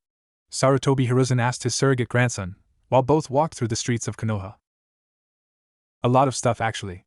Training equipment, cooking utensils, ingredients, fuinjutsu supplies and some other stuff," Naruto replied while Hiruzen nodded for each item in the list, until he heard the last one. He snapped his head to the blonde with a surprised expression. "You know fuinjutsu, Naruto-kun?" "Yeah, I do. I know a lot of formulas too. Probably even more than Jiraiya. But with my handwriting being what it is right now, I can only use the lower grade ones that aren't too dangerous. I'll have to wait until I get my calligraphy perfect before I can use the better ones," the blonde replied. The old Hokage turned forward and smiled. "It seems the apple doesn't fall far from the tree." The 2 reached their destination, which was a ninja shop which looked mediocre in all aspects. Hiruzen frowned and turned to the young boy, then stopped him before he entered the store. Naruto looked at his grandfather figure with a puzzled face while Hiruzen shook his head. "While I am happy that you are not spoilt with a life of luxury, Naruto-kun, I have a better idea. Follow me," he said and walked off while Naruto looked at him then shrugged and followed behind him. They both walked for a few minutes while Hiruzen observed the occasional glare sent at the young blonde, who did not even notice them or ignored them. Hiruzen speculated that most people were behaving themselves only because he was there at the moment. Eventually, they reached the store which looked like a normal ninja shop named Shirobuki Ninja Tools, but Hiruzen assured Naruto that the shop was anything but normal. They entered the store and immediately Naruto raised his eyebrows in surprise. The shop consisted of numerous aisles, many of them filled with weapons of different shapes and sizes. There were seemingly countless weapons there and Naruto's thoughts went to a certain weapon-crazed girl he knew of. Some other aisles consisted of paper tags and scrolls, while another one was dedicated to shuriken and kunai. He also managed to spot some clothes hangers at the far end which he assumed to be the clothing part of the shop. He returned his attention to his grandfather who was walking up to the counter, and followed behind him. "Good morning, Shigeru-san," Hiruzen greeted the bored man behind the counter. The now named man, Shigeru, looked up from the counter and instantly straightened himself and brightened up. "Oh, good morning, Hokage-sama. Good to see you. What brings you here today?" Shigeru was a fairly tall man with a well-built body and light brown skin. He was wearing what looked like a black sleeveless China traditional shirt and tan pants. He also had red bracers on his wrists, and was wearing a pair of geta. He had spiky brown hair which was neatly kept, along with a stern-looking face, but was smiling at the moment. The third Hokage nodded and gestured to the young blonde boy who was viewing the weapons on a nearby shelf. "We are here today to get some training equipment for Naruto-kun here." Shigeru looked at the boy and widened his eyes, then turned back to the Hokage-sama. "Naruto, is he Minato's?" he asked in an unsure tone while the old Hokage nodded in affirmation. Shigeru calmed himself down while Hiruzen called Naruto over. "Naruto-kun, this man is Shirobuki Shigeru. He is the owner of what I believe to be the best ninja store in Konoha." Hiruzen introduced the man, while said man rubbed the back of his head in response to the praise. The man offered an extended hand to the blonde. "Good to see ya, kid. My name's Shigeru," he said, while the blonde took and shook his hand with his own tiny one. "Nice to meet you, Shigeru-san. My name is Uzumaki Naruto," he greeted in response. The Hokage cleared his throat and turned to Naruto. "Naruto-kun, from now onwards, you can buy anything you want from here. This place has a range of weapons, tools, scrolls, and shinobi clothes," he said, and the boy nodded. The blonde then turned back to Shigeru. "Shigeru-san, I need some practice shuriken and kunai, along with some durable clothes for training. By any chance, if you have any training weights for someone my age, I would also like a set of those. I also need some basic Fuinjutsu supplies, Naruto said to the owner of the store. Shigeru though just stared slack-jawed at the blonde before turning and looking at the Hokage, who was watching the man with an amused expression. Hokage-sama, I thought the kid was 5 years old? Hiruzen smirked in amusement. Yes. Yes, he is so? So, the man then sighed and went towards one of the racks of weapons. Fine. I'll get those items. You just wait there. Naruto turned to his grandfather in confusion, while said grandfather was chuckling. After a few minutes, Shigeru came back with 2 small boxes and 1 bigger box. He put them on the counter and turned to the blonde. Alright, kid. These 2 smaller boxes have the practice kunai and shuriken with 10 kunai and 20 shuriken. The bigger box has the Fuinjutsu supplies, which is actually 10 bottles of chakra conductive ink, 3 brushes and a whole lot of paper. We have better quality ink and brushes, but I ain't gonna sell them to you until you get better with Fuinjutsu. You got all that? Shigeru asked, expecting the boy to get a headache from all the information. But he was pleasantly surprised when the boy just nodded to him without asking a question. He turned to the Hokage, who just shrugged his shoulders, then turned back to the blonde. The chakra ink is for novices, really. A true Fuinjutsu master can create a seal anywhere, anytime. Even from thin air. Though there aren't many people like that anymore. I don't think even Jiraiya-sama can do that. But I could be wrong. Anyways, we have some clothes which are suitable for training, but we don't have any that can fit you, what with you being a kid and all. So you can come back and get one when you grow up a bit, alright kid? He asked. Naruto's eyebrow twitched, but he nodded regardless. Alright. Practice kunai and shuriken cost 1,000 ryo a box each. 10 bottles of basic chakra ink cost 10,000 ryo, 3 brushes for 1,500 ryo, and 200 sheets of paper for 500 ryo. So, total price is 14,000 ryo. Shigeru said, tallying the price behind the counter. Naruto frowned at that and reached for his pocket, but Hiruzen put a hand on the boy's shoulder and shook his head. I'll pay for you this once, Naruto-kun. Consider it a gift from me, he said, and Naruto hesitantly nodded. He knew he couldn't win an argument his Ji-chan at the moment, so he just relented. Hiruzen paid for the items and took the bigger box, while giving the smaller 2 to Naruto. Naruto bowed to Shigeru, who nodded his head, and then walked out of the store. You can shop there from now on, Naruto-kun. He's one of the men that I trust who wouldn't judge you by your tenant, the old Hokage said to the blonde, who smiled and nodded. He then looked around and went into a nearby alley. Hiruzen followed the boy into the alley out of curiosity. Once there, Naruto looked around again and 2 shadow clones puffed into existence without any warning. Hiruzen blinked in surprise at his surrogate grandson's mastery over the technique. The 2 clones then hinged themselves into 2 random people. Naruto told them to take the boxes back home, as they nodded and took the 3 boxes, then walked off. Hiruzen smiled at the blonde's ingenuity as the 2 walked out of the alley. The 2 walked to a cooking store where they bought some kitchen tools, then visited a general store to get some other essentials, this time paying with his own money. Naruto made another clone and told him to take the stuff back home as well. The 2 then continued to walk towards the market to get the cooking ingredients the blonde said he needed. While walking, the blonde wanted to clear a certain doubt that he had in mind. Kami-chan? The goddess was sitting on her bed in her house in Naruto's mindscape, brushing her silky violet hair. She twitched suddenly at Naruto's voice, but continued to brush her hair. HM? What is it, Naruto-kun? I wanted to ask something, Kami-chan. The goddess raised an eyebrow but nodded. What do you need to ask? I wanted to ask if it's okay to live a completely different life than before. I mean, is it okay if I start making major changes from my original life? The violet-haired goddess smiled and shook her head at her host's worries. It's alright, Naruto-kun. You don't have to worry about anything happening if you do something very different. I mean, you've already made many changes than before already, haven't you? You've befriended Ino-chan and her friends and also told Hirokun your secret. The blonde nodded hesitantly while he and Hiruzen were still walking.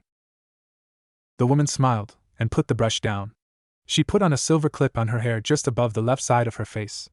I'm really serious, Naruto-kun. You need to stop thinking of this as a replay of your previous life. It isn't a thing like that. This is in fact a second chance for life to you. You can live however you want without caring for any non-existent laws, Naruto-kun. Naruto smiled at her assurance and thanked her arigato, Kami-chan. I don't mind, Naruto-kun. I don't mind, the goddess said, while the blonde nodded. The goddess then smiled brightly as she got out of the house. He thinks that I didn't notice it, but in fact I did. Even though he's given so much freedom, He was still making sure that he doesn't create any problems for me by doing anything unnecessary. Even after everything, he still wants to keep other people's wishes before his own, she thought as she walked off into the fields. Naruto took a deep breath, then turned to his surrogate grandfather. Ji-chan, I have a favor to ask. Hiruzen turned to his surrogate grandson with curiosity. What is it, Naruto-kun? I want to meet Jiraiya, Ji-chan. Jiraiya of the Sannin. Your student. He said with some uncertainty in his voice. The old Hokage raised an eyebrow. Why? Naruto looked down sadly because he paused once, then continued. Bad things happen in the future, Ji-chan. To you and to him. The old man widened his eyes, then looked forward again. When do you want to meet him? The blonde sighed and looked forward as well. After a year, I guess. Preferably, my next birthday. The only reason I told you now is because I know he's always busy with his spy network, so I wanted to make an appointment of sorts. Hiruzen exhaled and looked at the bright afternoon sky. I understand. I will contact him and ask him to return on that day then. Naruto nodded and continued to walk. He then caught sight of a restaurant on the way and drooled uncontrollably. The old Hokage chuckled and led him there to get some lunch. The owner glared at Naruto, but the Hokage convinced him to let the boy visit and made sure that they wouldn't ever restrict him from visiting again. Naruto grinned at his surrogate grandfather, and the two finished lunch around 2 in the afternoon. They later continued on their way to the market district. Upon reaching their destination, they found a rather interesting event at the spot. A ninja, presumably a chunin, was trying to extort money from a vegetable vendor. The vendor was a near 10-year-old girl with dark green shoulder-length hair.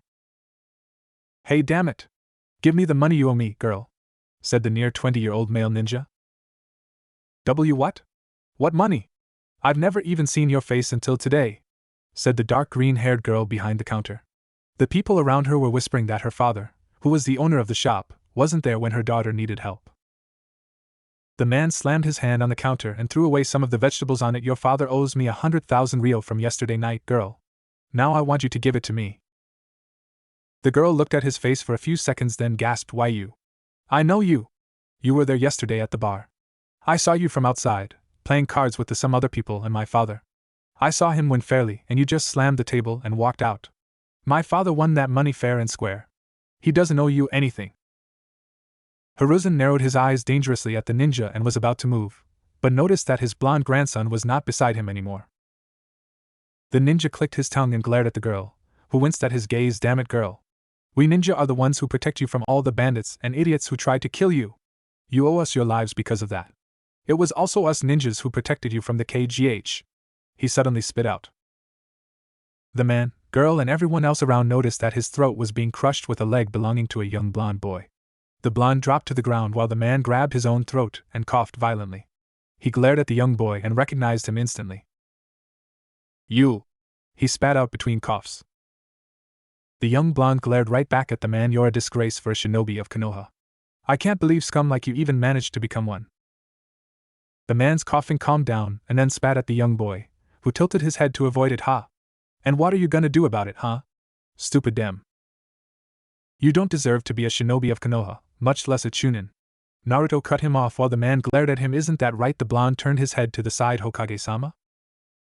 Everyone present snapped their heads to the direction the blonde turned to and saw their village leader, the third Hokage, glaring at the man who now started to tremble in fear. He walked towards them and everyone around seemed to have their hair on end, and were standing ramrod straight. Such was the aura of the man known as the god of shinobi. You are absolutely right, Naruto-kun. Scum like this isn't needed in my forces, he said and extended his hand with his palm facing upwards. Give me your forehead protector, the Hokage simply said while the man whimpered. But I was just. He stopped when he saw the Hokage's gaze intensify. He reluctantly removed his Konoha forehead protector and handed it to the Hokage. The old Hokage pocketed the item, then snapped his fingers. Immediately 2 ANBU appeared, bowing beside him. Take this filth to TNI and have him locked up for an indefinite period of time. Have Ibiki play with him if he wants, he said, and the 2 ANBU proceeded to drag the man off who was struggling against them. The man scowled at the blonde who ruined his life in a matter of minutes. Said blonde turned his eyes into red slitted ones and glared back at him with total ferocity. The man saw the crimson eyes and started to sweat, then fell unconscious. The ANBU carrying him looked at him, then at the blonde who had reverted his eyes to blue, then back at the man. They simply shrugged, then disappeared with a shunshin along with the man, happy that their job became easier. While the villagers were thanking the Hokage for helping them, The girl who was being extorted walked up to the young boy and bowed to him. The blonde jumped in surprise as the other villagers turned to look at the two. "Thank you? You saved me from that man. I don't know what he would have done to me otherwise," she said in a grateful tone. The blonde asked her to stand up straight, then shook his head. "It's nothing. Don't think anything about it. That guy didn't deserve to be a ninja in the first place." The dark green-haired girl smiled while the blonde also smiled at her and continued, "You know, ninjas should protect the people without demanding unfair things from them. Me, I'm gonna grow up and become an awesome ninja and protect the whole village. I won't let anything happen to anyone in this village, and I'm gonna be Hokage." Again he told her with the last part in his thoughts. "I'm gonna be the best Hokage ever. Everyone in the village will look up to me, and they'll be happy knowing that whatever they do, I'll protect them from everything with my own life." The girl as well as everyone else present stared at the young 5-year-old boy, listening to his declaration of future greatness. The girl smiled warmly and patted his head. "I'm sure you will. I leave my life in your hands then," she said while ruffling his hair, while the young boy gained a tiny spot of pink on his face. "Yeah. Leave it to me," he said with a foxy grin. The other villagers and vendors looked at each other and thought it out. Is this really the demon that killed their loved ones 5 years ago? Is this really the person who will someday destroy the village? Is this really the person they hate? After a few seconds, a man snickered and stepped forward from the crowd and patted the young boy's head. The blonde turned up to see one of the vendors from another nearby shop. "Sure you will, kid. When you do become Hokage, buy me a drink, will ya?" The blonde grinned and held his thumb up, signaling his intent to do so.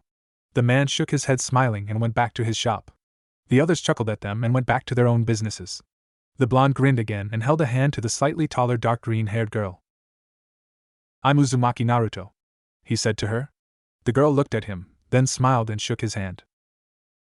"My name is Manami Yui. Nice to meet you too," she greeted in reply. "Okay. Yui-nichan, can I buy some vegetables from you?" "Of course, come to the shop. You take what you want from the shelves while I clean up the mess," she said while the blonde nodded and both of them went towards the shop. They both tended to their own work while Naruto offered to help her, but she refused.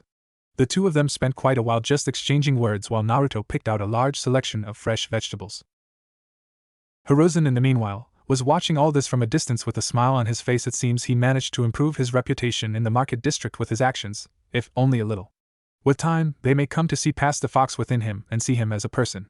This is a good thing for him, he thought, and turned to the direction the male ninja was taken away, though I must say, that chakra-enhanced kick was pretty strong for a 5-year-old. Granted, I've never seen a 5-year-old do that before anyway. After a few minutes, Naruto returned to the Hokage where he grinned at having made another new friend. "Good job handling the situation back there, Naruto-kun. Also, I am sorry for harboring such a man within my shinobi ranks," he said in an apologetic tone. Naruto waved it off and looked back at him. "It's alright, Ji-chan. It's not your fault. Anyway, I'll see you later, Ji-chan. I'm going back," Naruto said while his surrogate grandfather nodded his head and waved at him. Hiruzen watched him go off, then smiled and shunshined back to his office. As Naruto came back to his apartment, he created a shadow clone and immediately dispelled it, transmitting his orders to the clones at the training ground to dispel themselves.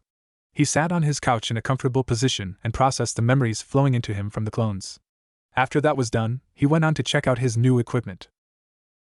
Naruto now had some kunai and shuriken he could use to practice and readjust his throwing accuracy to his new perspective. Along with those were the new cooking apparatus he had bought, which would no doubt help in making better meals. For some reason, once he began learning cooking about a week ago, he began to look forward to his own homemade food, as odd as that was. He also had the few ninjutsu supplies that he could use to further refine his skills, as well as make the one type of seal he needed the most right now. A gravity seal. A/N, alright, here we go. A detailed explanation of my version of one of the popular seals in Naruto fanfiction. You can skip to the next A/N if you want. The gravity seal was one of the few seals that his father had invented and no one had learned, not even Jiraiya. After the war, Naruto had visited his parents' house and found many useful things. Even though Konoha had been destroyed twice, he was only lucky that the house was outside the range of most of the destruction, and even more lucky that his father's notes and important stuff were kept in an underground basement, which was also heavily fortified with seals. One of the things he had found was the gravity seal. His father's version simply made the object or body part it was applied on seem a little bit heavier. For significant effect, many of the seals would have to be applied on the same object. Naruto's reinvented version took the base concept and expanded it further. He stacked hundreds of them into a single seal, then systematically optimized it, reducing the size to a comfortably smaller one. Topping that off with a control seal, one could potentially possess a seal that could increase the gravity on an object to any number of times needed. This is done by the control seal increasing or decreasing the number of base gravity seals in effect at a given moment, while the rest would remain inactive. Naruto had designed the seal to go up to a maximum of 256 times normal gravity, which no human could possibly hope to withstand and would most likely drill a hole through the earth. But such danger was made to be avoided by putting in some restriction seals, which would lock access to higher levels unless the correct combination of hand seals are performed. When the gravity seal is used on a person for training purposes, needless to say, Boruto and Himawari had improved by leaps and bounds in the physical aspect of their training. The downside was that it took quite a bit of time to make alone. Since he already knew the finished product, Naruto would only need to make the final seal instead of making hundreds of them and optimizing them again. The thing is that the seal is actually quite a large one, which consumed 5 whole sheets due to its intricate array of lines and symbols, then with the help of a reduction seal would shrink to the size of a baby's palm, and lastly an application seal which would apply the seal from the paper to the target surface. If a single person with master-class calligraphy and experience sat down to make one of them, he would take at least 2 hours to make it. In Naruto's case, he was lucky that the seal only took time to draw it and wasn't difficult in and of itself. So he would simply need to focus and draw slowly to get the desired result, which for Naruto would take a total of 4 hours for perfect results. True, 4 hours was not much. But for a single person to train effectively with gravity seals, he would need 5 of them along with a linked control seal, and that's excluding the security measures. 1 gravity seal on each arm and leg, and 1 on the torso. The linked control seal would link all of them and provide a central command seal to tweak them simultaneously. The control seal was similar to a chakra storage seal, except with sensors. The sensors would check the level of chakra in the seal and produce a result depending on the amount. In this case, more chakra means more gravity acting. Though practically, even maximum chakra was comparable to the chakra of a newly admitted civilian ninja student. Another downside was that its activation was slow. It takes about an hour to activate completely. But this could also be an upside, in terms of security. On the other hand, the deactivation was almost instant, meaning that its effect would disappear instantly once the chakra in the control seal was absorbed. A/N, and the description ends.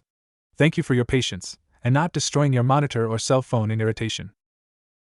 So ultimately, Naruto would need 20 and odd hours to make it available for training.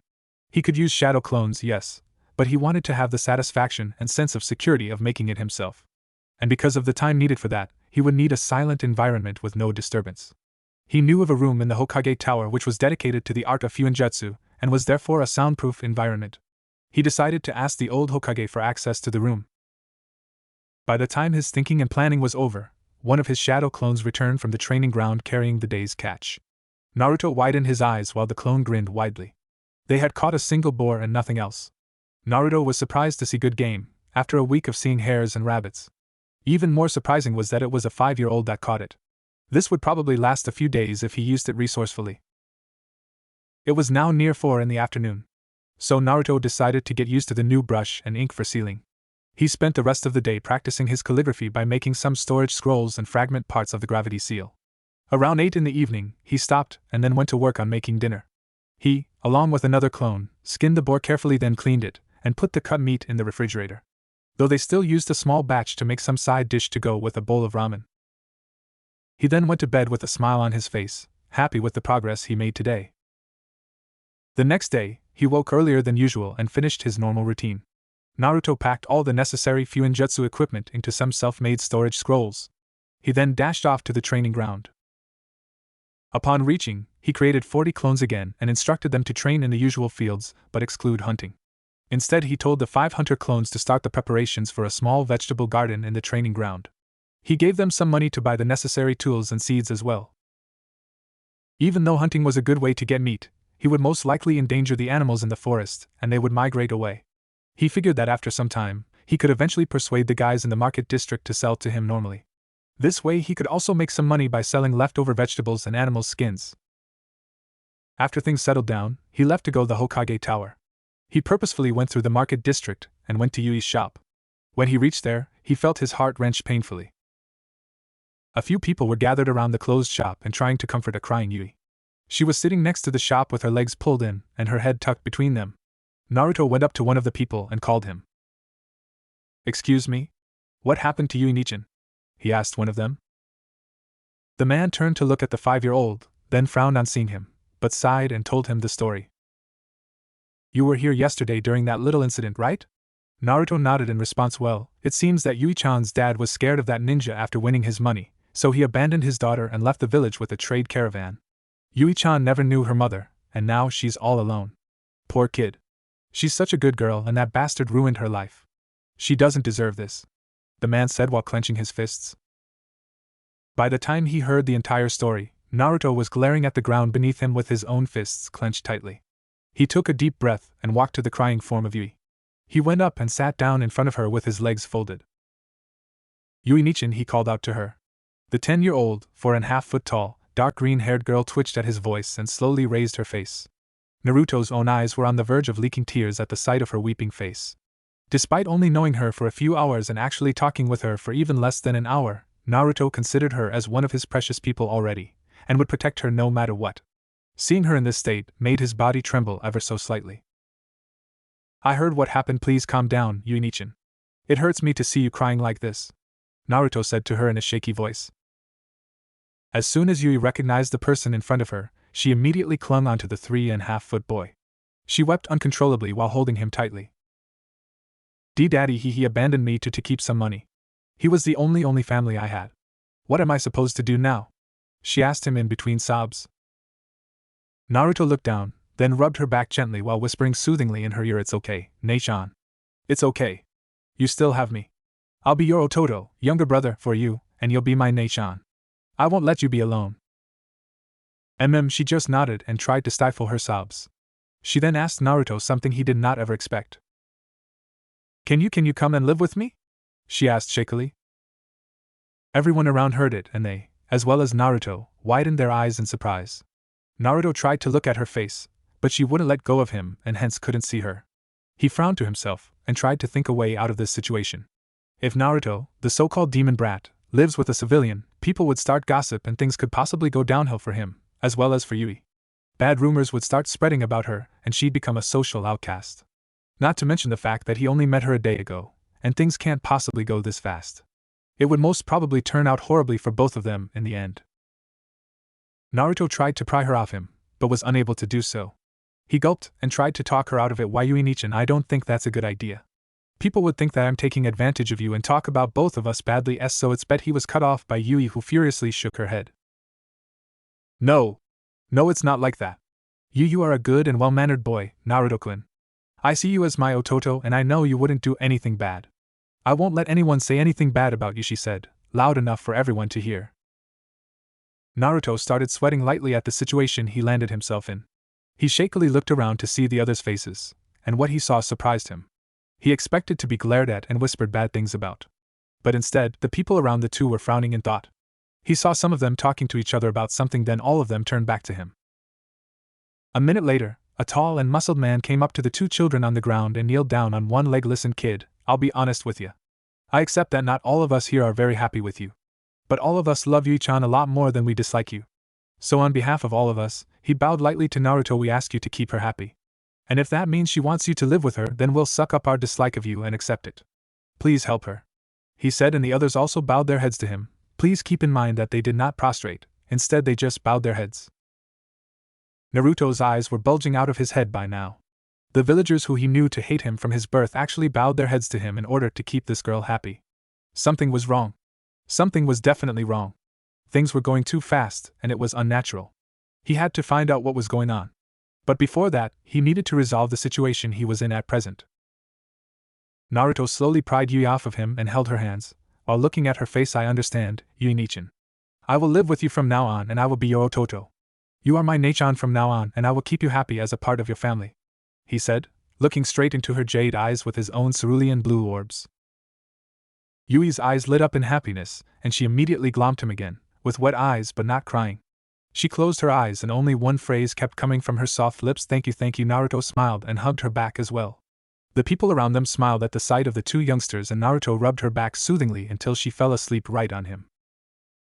After laying Yui down to sleep in her house, which was conveniently right above the shop, and Naruto entered using the key in her pocket, Naruto asked one of the neighboring shopkeepers to tell her that he will come back in the evening after making his preparations.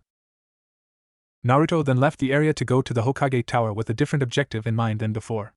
His mood though was not as happy as expected. Instead he was a bit concerned at this sense-defying development, thus he wouldn't be able to make the gravity seal with his current state of mind. Kami-chan. The violet-haired goddess was sitting on the branch of a tree watching the giant fox sleep peacefully when she heard her host's voice. Yes? What do you need, Naruto-kun? Naruto kept walking through the streets while continuing his mental conversation with his divine tenant. What's going on, Kami-chan? Something's not right here. Just because I helped Yui Nichin once yesterday doesn't mean she'd become this attracted to me. I only met them yesterday, but the people in the market were even willing to put aside the matter with the fox and bow their heads to me. Now that I think of it, Ino-chan and the others also became familiar with me way too fast. I just don't get what's going on. The woman breathed out calmly and answered her host's worries. I know, Naruto-kun. I know that's not natural and I also know why that's happening as well. Naruto widened his eyes. Really? So why is it then? You see, when I entered your mind that day to stay here, I unconsciously let a very tiny bit of my energy slip into your chakra stream. Usually my aura has many properties like attraction, calming and in some cases healing. The energy that mixed with your chakra enhanced the very source of your chakra itself, and now it has an unnoticeable aura of attraction. Luckily enough, the energy wasn't enough to produce very significant effects and hence you are only a little bit more attractive than your usual self. So what I'm saying is it's not a big deal and people will like you a little bit more. That's all. Naruto took a deep breath and exhaled. Well, I won't say no to people liking me better. I don't exactly like the glares sent my way anyway. Though I do hope people remain normal to an extent. Hey wait. If what you say is true, why did that drunk guy attack me that day? Because he was drunk? Point noted. Is there any real problem with this then? The goddess tapped her chin in thought, then shook her head. No. I don't think there's any problem. Naruto nodded and replied. Good then. Thank you, Kami-chan. You are welcome, Naruto-kun. Naruto reached the Hokage Tower at around 11 in the morning and asked the secretary for an appointment with the Hokage. The woman simply nodded and went off to the office. She returned a minute later and told him to go ahead, which he did after bowing to the lady. She went back to her desk thinking she's never going to get used to that. Naruto entered the office to see the Hokage was standing beside the window with his pipe, watching over the village. He then turned and greeted the blonde. Good day, Naruto-kun. What is it that you need today? Naruto inhaled deeply and exhaled. I want permission to move to a new place, Hokage-sama. Hiruzen noticed the use of his formal title and understood that this was a serious matter.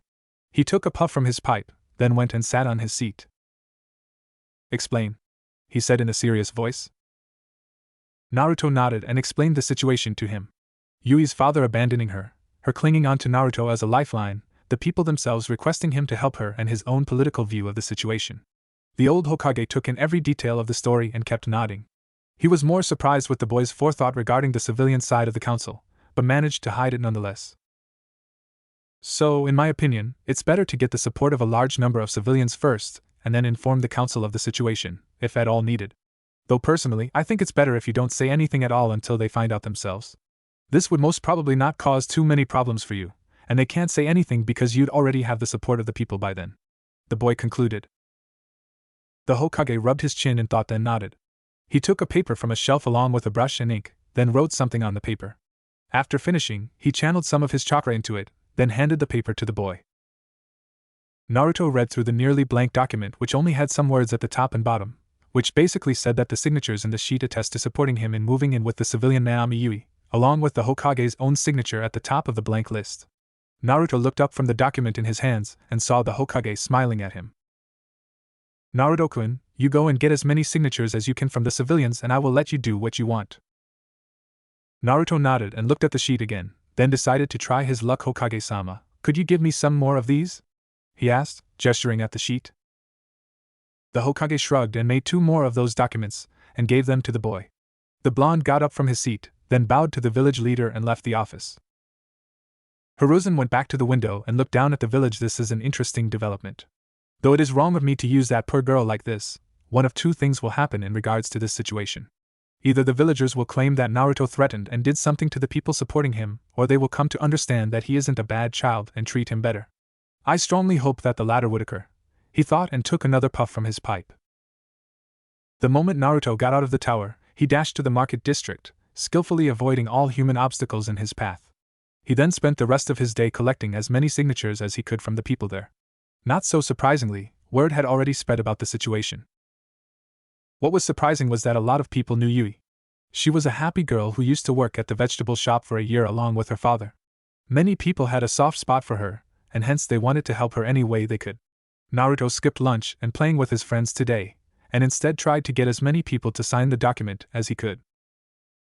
Around 6:30 in the evening, Naruto returned to the Hokage's office and gave him the documents. Hiruzen took the documents from the blonde and glanced over them. He widened his eyes and turned to the blonde, who was grinning widely, and shrugged. He turned back to the sheets and quickly counted the number of signatures. Kami, the old Hokage, breathed out. Yes? The goddess replied happily.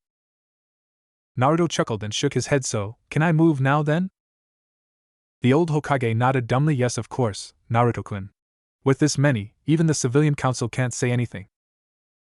Naruto grinned happily, then ran towards the door. Well then, see you later, Ji-chan, he said, waving his arm, and went out of his office. Hiruzen sighed and put the documents in a secure file, then walked back to the window. Looks like people may see his true nature after all. Naruto was walking home with a big smile on his face when he remembered the clones he put for training in the morning. He face-bombed himself and ran to his training ground. There he saw that all 40 of his clones were practicing calligraphy. He ordered them to dispel 5 at a time, as he got into a meditative position under a tree.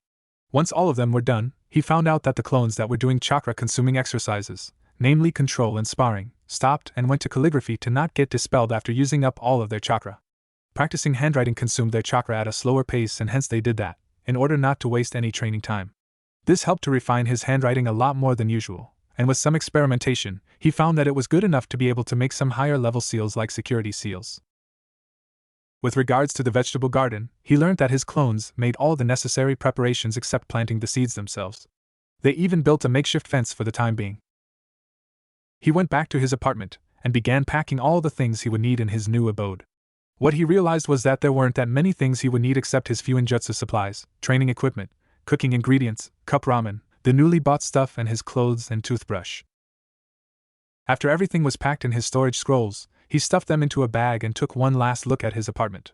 Even in the past and now, it was a pretty dirty place which he never bothered to clean up. He locked the door and walked off to his new place with his new sister. It was 8:15 by the time he reached his new home, and he knocked on the door. A few soft footsteps neared the door from the other side while Naruto's heart started beating faster. In a few seconds, the door opened and Naruto finally took a good full view of his new sister. Nanami Yui was a 10-year-old, 4.5-foot tall girl with jade eyes.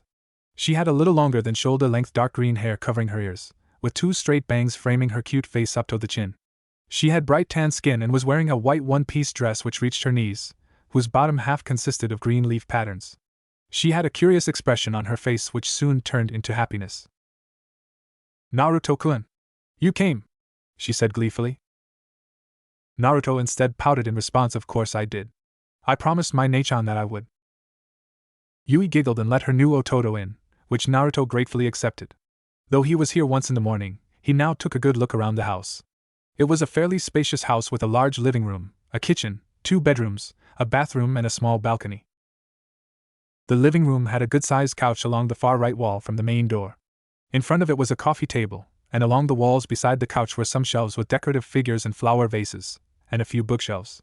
To the left of the door was the dining room, which simply had a dining table for 4, and some extra chairs. The kitchen counter took the place of one side of the room, whereas the far left wall opened up with doors to a small balcony overlooking the streets. The kitchen was modest with counters and a number of cupboards, a sink and a refrigerator. Along the hallway in the middle of the rear part of the house were 1 door on the left in the far back, and 2 doors on the right.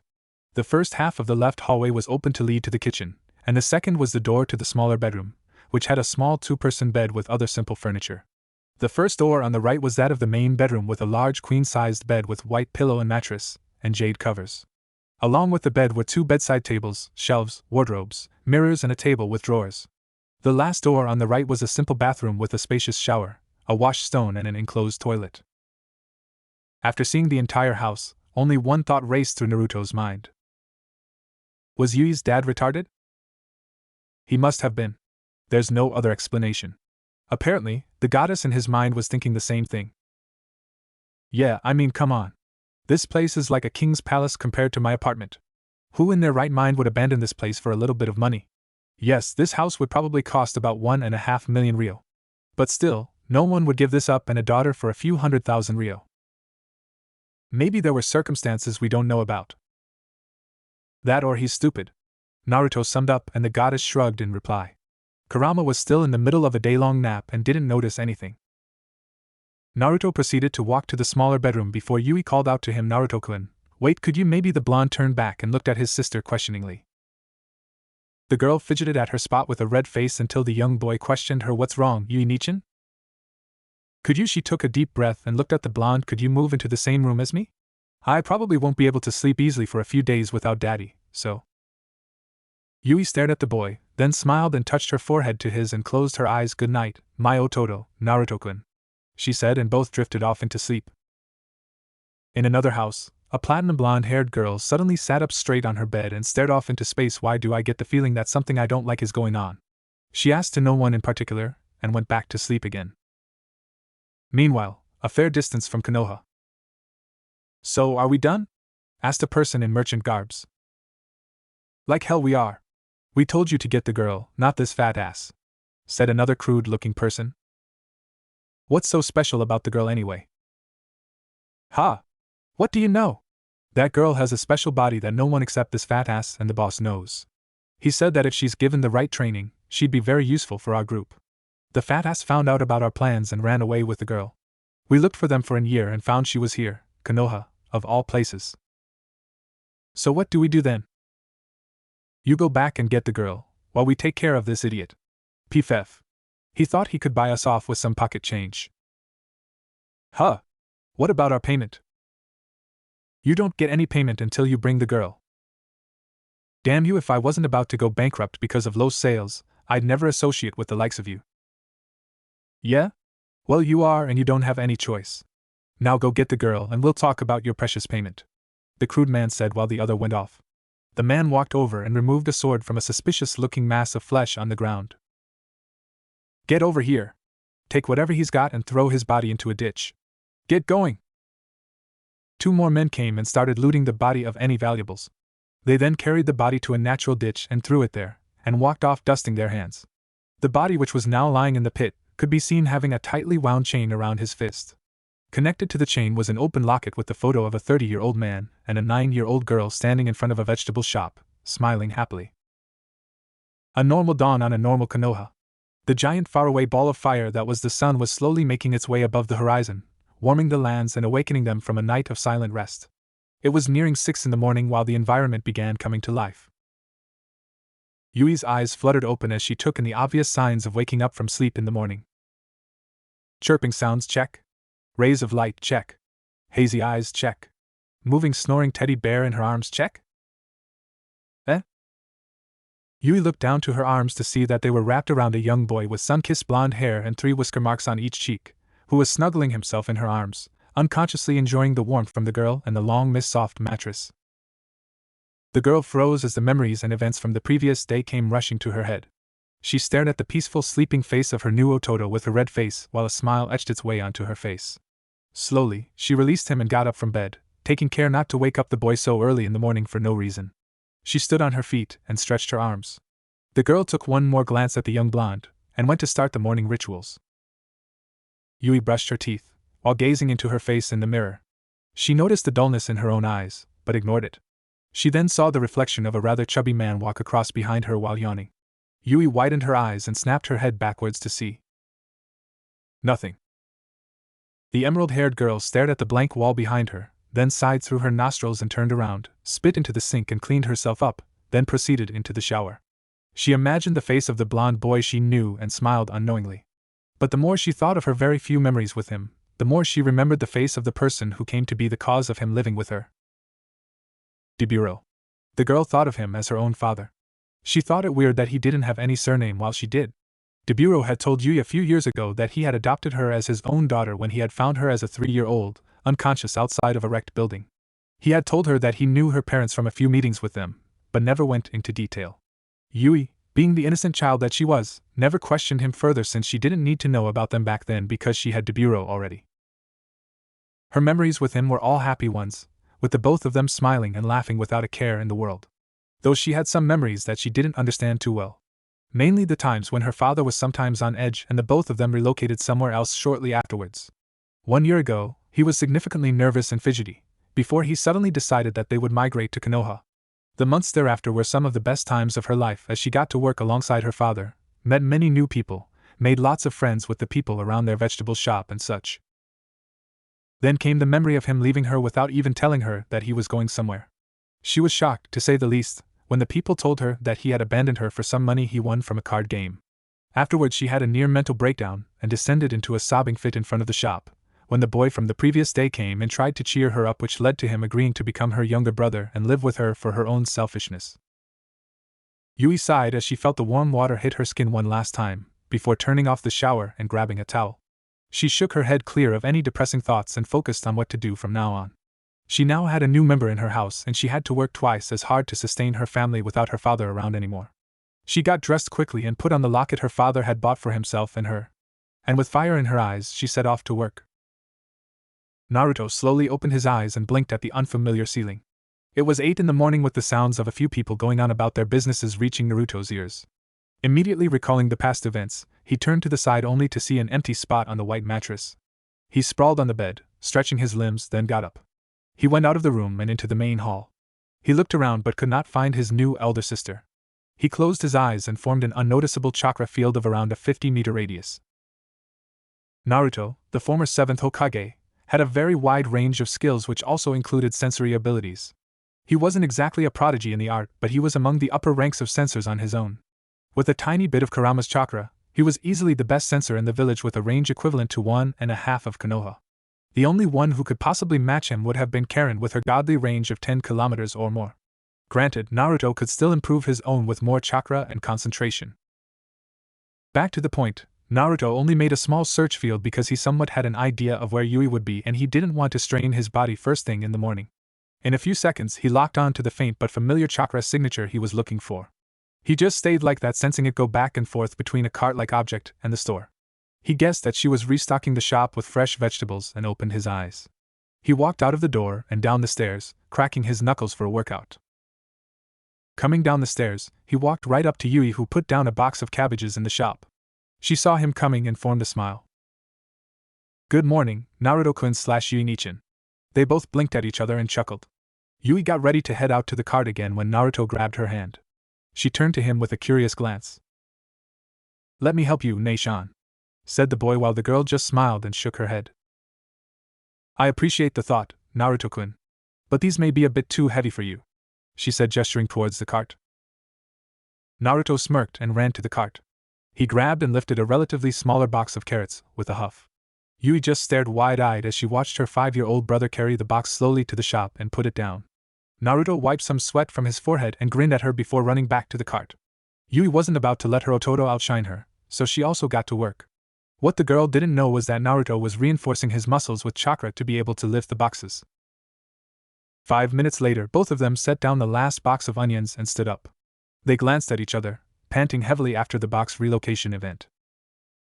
"Well, that was a good morning exercise." Naruto breathed out as he took a deep breath and straightened up, almost instantly. "I'm impressed that you were able to lift those, Naruto-kun," Yui said, not as exhausted as her brother but tired nonetheless. Naruto gave her his trademark foxy grin as he sniffed himself. He grimaced at his body odor as he started walking back up the stairs. Yui shook her head with a smile and got to work on arranging the vegetables on the shelves. After a shower and dressing himself in his usual white t-shirt and black shorts, Naruto came to the dining room just as he saw Yui enter. Yui just smiled at him while she washed her hands and then began making some egg and bread toast. Naruto gave her some minor help in between, which didn't surprise her that much since he had told her that he lived alone, and she had assumed he knew some basic dishes, as strange as that would be for a 5-year-old. During the meal at the dining table, Yui turned to Naruto and asked him a certain thing that was on her mind. "Naruto-kun, what did you used to do all day when you were living alone?" Naruto swallowed a piece and went for some water. "Not much really. Since I want to be Hokage, I just spend my time training. If not, then I spend time with Ji-chan and my other friends." Yui nodded at that while taking another bite, then put on a confused face. But then, what did you do for the bills and food? Ji-chan gives me an allowance every week. About 600 to 800 ryo, and I use that to pay the monthly bills and for food. Yui finished her meal just as Naruto finished his, and she asked him, so what are you going to do today? Naruto chugged down a glass of water and slammed it down on the table as he raised his arms into the air, training.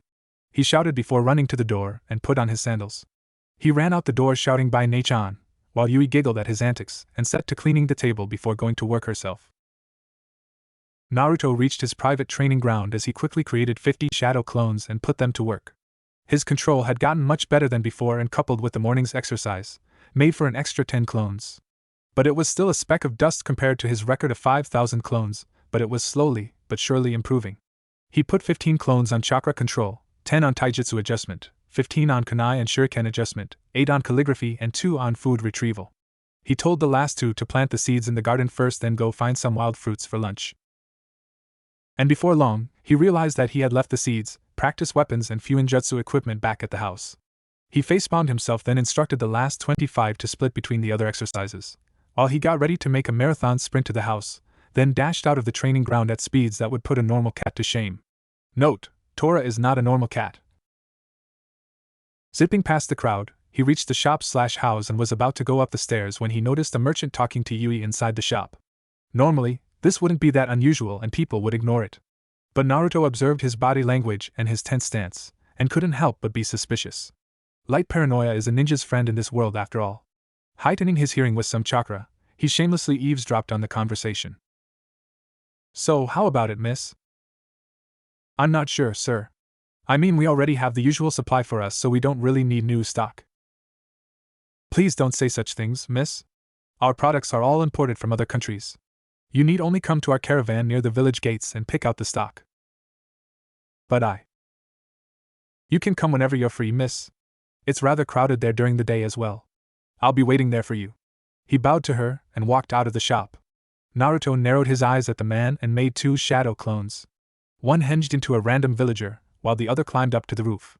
Both of them followed the man quietly as he went off. It wasn't bad for him to ever be too careful. Naruto looked at Yui to see that she went back to work with the other customers. He figured that it's better safe than sorry, so he made another shadow clone who hid himself with a good view of both the shop and the stairs to the house. The original went up to the house and quickly grabbed his equipment, and dashed off with one last glance at his sister. Quite pissed off that he's not getting the right mood to be able to make the gravity seal, he was a bit reckless in the day's physical training. He pushed himself beyond his limits and ultimately ended up with a totally exhausted body by 2 in the afternoon. He tiredly ate some fruits and walked off lazily. The clones looked at the original go off and talked with each other. Man, the boss is pretty stupid to use up all his energy in the morning. You know, you just called all of us stupid, including yourself. No, he called him stupid. Not all of you. Huh. So you're telling us all of us are stupid except you? You bastards. No, damn it. Damn fine. You're all stupid. What? Come here. And so, a brawl fest erupted in the training ground for no apparent reason. Naruto gained the memories from a dispelled clone and sweat dropped. What are those idiots doing? Naruto-kun, you do know that you just called yourself an idiot, right? No, screw it. The goddess just chuckled at her host's actions. Yo guys. Long time no see. Naruto said as he walked into the park as Ino, Shikamaru, Choji and Sakura looked towards the incoming blonde. Naruto, Ino said as she got up excitedly, but then folded her arms and pouted childishly. Where have you been the last few days? Naruto sat next to Shikamaru, who was on the ground watching the clouds, and nodded his head in greeting to him and Choji, who also nodded back. He waved to Sakura, who did the same. He looked back to Ino and rubbed the back of his head, grinning sheepishly. Well, you see, I was busy with some work for the past 2 days and some family problems. The others looked to each other and shrugged, then turned back to the blonde. Okay. Now that you're here, let's play. Naruto looked at the sky and sighed, while laying down next to Shikamaru. I'm sorry, Ino-chan. I just came here today to see you guys. Right now, playing is just too troublesome. He said while Ino gaped at him and Shikamaru smirked. I think I should sue you for that. He said while the blonde snorted. After half an hour of watching clouds of various shapes and sizes move lazily across the sky without a care in the world, Naruto, and Shika opted to play their daily match of shogi, which ended in Naruto's victory, as usual, with their game time bumped up to 40 minutes. Next he played against Sakura, who desperately wanted a match with him. Naruto agreed with a shrug and played. They finished in 15 minutes with his victory while Sakura gaped at the board. She demanded another match, which Naruto didn't care about, so accepted, and he obviously won as well, which led to her demanding more rematches every time she lost. Right when they were about to rearrange the pieces for another match, Naruto received the memories of one of the clones from the merchant spy team. Upon processing them, he sighed and pinched the bridge of his nose. Why does trouble follow me wherever I go? Makes me wonder how we went through a decade without any major problems. That's a mystery for the ages, replied his inner goddess. Kami-chan. I'm too old for this crap. Naruto-kun, you're 5 years old. Then I'm too young for this crap. The goddess shook her head with a smile while Kurama snorted. Kid, half of your life was crap. The other half was boring as hell. No comment. Man, I can't even spend time with my friends, he said mentally and got up. Sorry guys, I have some more work to do at my house, so I'll see you tomorrow, he said tiredly and went off waving goodbye. The four watched him go, with some of them feeling confused and some feeling pity. Naruto kind of looks like an old man who's really tired. I wonder what happened to him. Ino wondered aloud while Shika just shrugged and went back to his usual hobby. As soon as the park was out of sight, Naruto kicked the ground and dashed full speed back to the shop. On the way, he received the memory of the clone guarding Yui. He learned that she closed the shop early and was walking towards the gate to meet the trader. He grit his teeth and pushed himself to run faster. While running, he got an idea and quickly cut through an empty alley and continued running. A second later, another Naruto emerged from the alley and went towards the Hokage tower. Flashback. The two shadow clones, one on the ground as a random villager and one on the rooftops, followed the trader through the streets as he came to a restaurant. The two just observed him from outside stealthily until he came back out after a while and started walking again. They finally reached the caravan he had mentioned just within the south gate. The two kept watch on him for a few hours and noticed that the place was not very crowded as the trader had made it out to be. A few people would glance at them, but only rare few went and actually bought anything. Around 4 in the afternoon, they noticed that the trader seemed to be very impatient. He was either pacing back and forth, or tapping his foot. The clones decided to go take a closer look. When the trader was in range, both of them enhanced their hearing and listened to him. That brat. How long is it going to take her to come? Be it her father or her, they just keep people waiting. Heh. I'm glad the idiot got killed. He dared to keep me waiting, he had it coming for him. But I wish I'd gotten the money from him instead of those stupid thugs. I'd have put it to much better use. Did I at least get the payment? No, you bring the girl and then you get payment, he says. The bastard. Acting like he's all that just because he had a sword in his hands. What's the big deal with that ability he says the girl has anyway? Damn it. Where's that brat already? I hate waiting. The two clones widened their eyes and glanced to each other. The villager clone nodded and quickly slipped from the crowd. The roof clone continued to keep watch on the situation, hoping to learn more. The other went into an alley and immediately dispelled himself, sending his memories to the original. Clouds were beginning to move in and the sky was darkening. At around 5, Naruto reached the south gate where he knew the caravan was. Just as he reached there, he quickly and stealthily jumped into one of the carts and hid behind some crates. He hurried to silence his heavy breaths and channeled chakra to his ears, while creating a sensor field along the length of the caravan. Naruto sensed and heard his sister with the trader talking business while walking towards the same cart he was in, which also happened to be the last of the 3 carts. Upon reaching, the people around her gagged her mouth and tied her up while pushing her into the cart. He sensed them hurry off back to the front while one of them climbed into the cart to watch the girl. But before the caravan could start moving, Naruto made his move as he strangled the man's neck from behind him with a nearby rope. The man was knocked out relatively fast since he wasn't a ninja. Naruto wondered about his chakra levels but then found a memory of his clones dispelling the moment the spy clone dispelled, sending some chakra back to the original. So with no hesitation, he made a shadow clone who quickly grabbed Yui and jumped out of the cart. The clone from earlier that was keeping watch over the operation from the rooftop nodded and dispelled. The Naruto holding Yui hurried back to the house. Meanwhile, inside the cart, Naruto was looking around for something to write with, as the caravan started to move out of the village at a not-so-normal pace. Not finding anything he could use, he crushed a tomato from one of the crates, and used its liquid to quickly draw a chakra pulse seal at a concealed position and channeled an insignificant amount of chakra into it. A/N, a single paragraph description of the chakra pulse seal below. Skip if not interested. The chakra pulse seal simply lets out a barely noticeable short chakra wave periodically which lingers at the spot for a few minutes. With a catalyst like tomato liquid, the strength of the wave is horribly low but it gets the job done. This seal would have been useful in throwing off pursuers, if only it didn't take super high grading to even be able to near the level of an actual distraction. As it is, it's better used to create a trail for an ally to pick up on and follow. This is because not many people are talented enough to sense actual movement of chakra instead of residue. So far, Naruto only knew Karen to be able to do that. Naruto could have used his own blood to do the seal, but it would be unstable right now.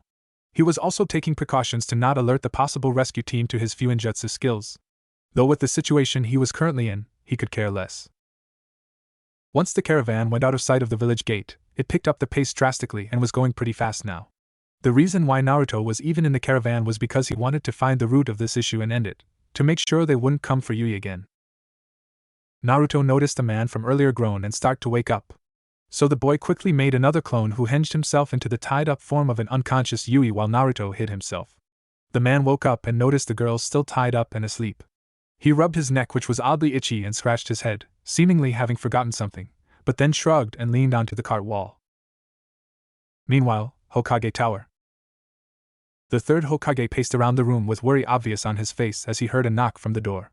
He went back to his seat and allowed them to enter. Two people came into the office and bowed respectfully to their village leader. The old Hokage nodded and started.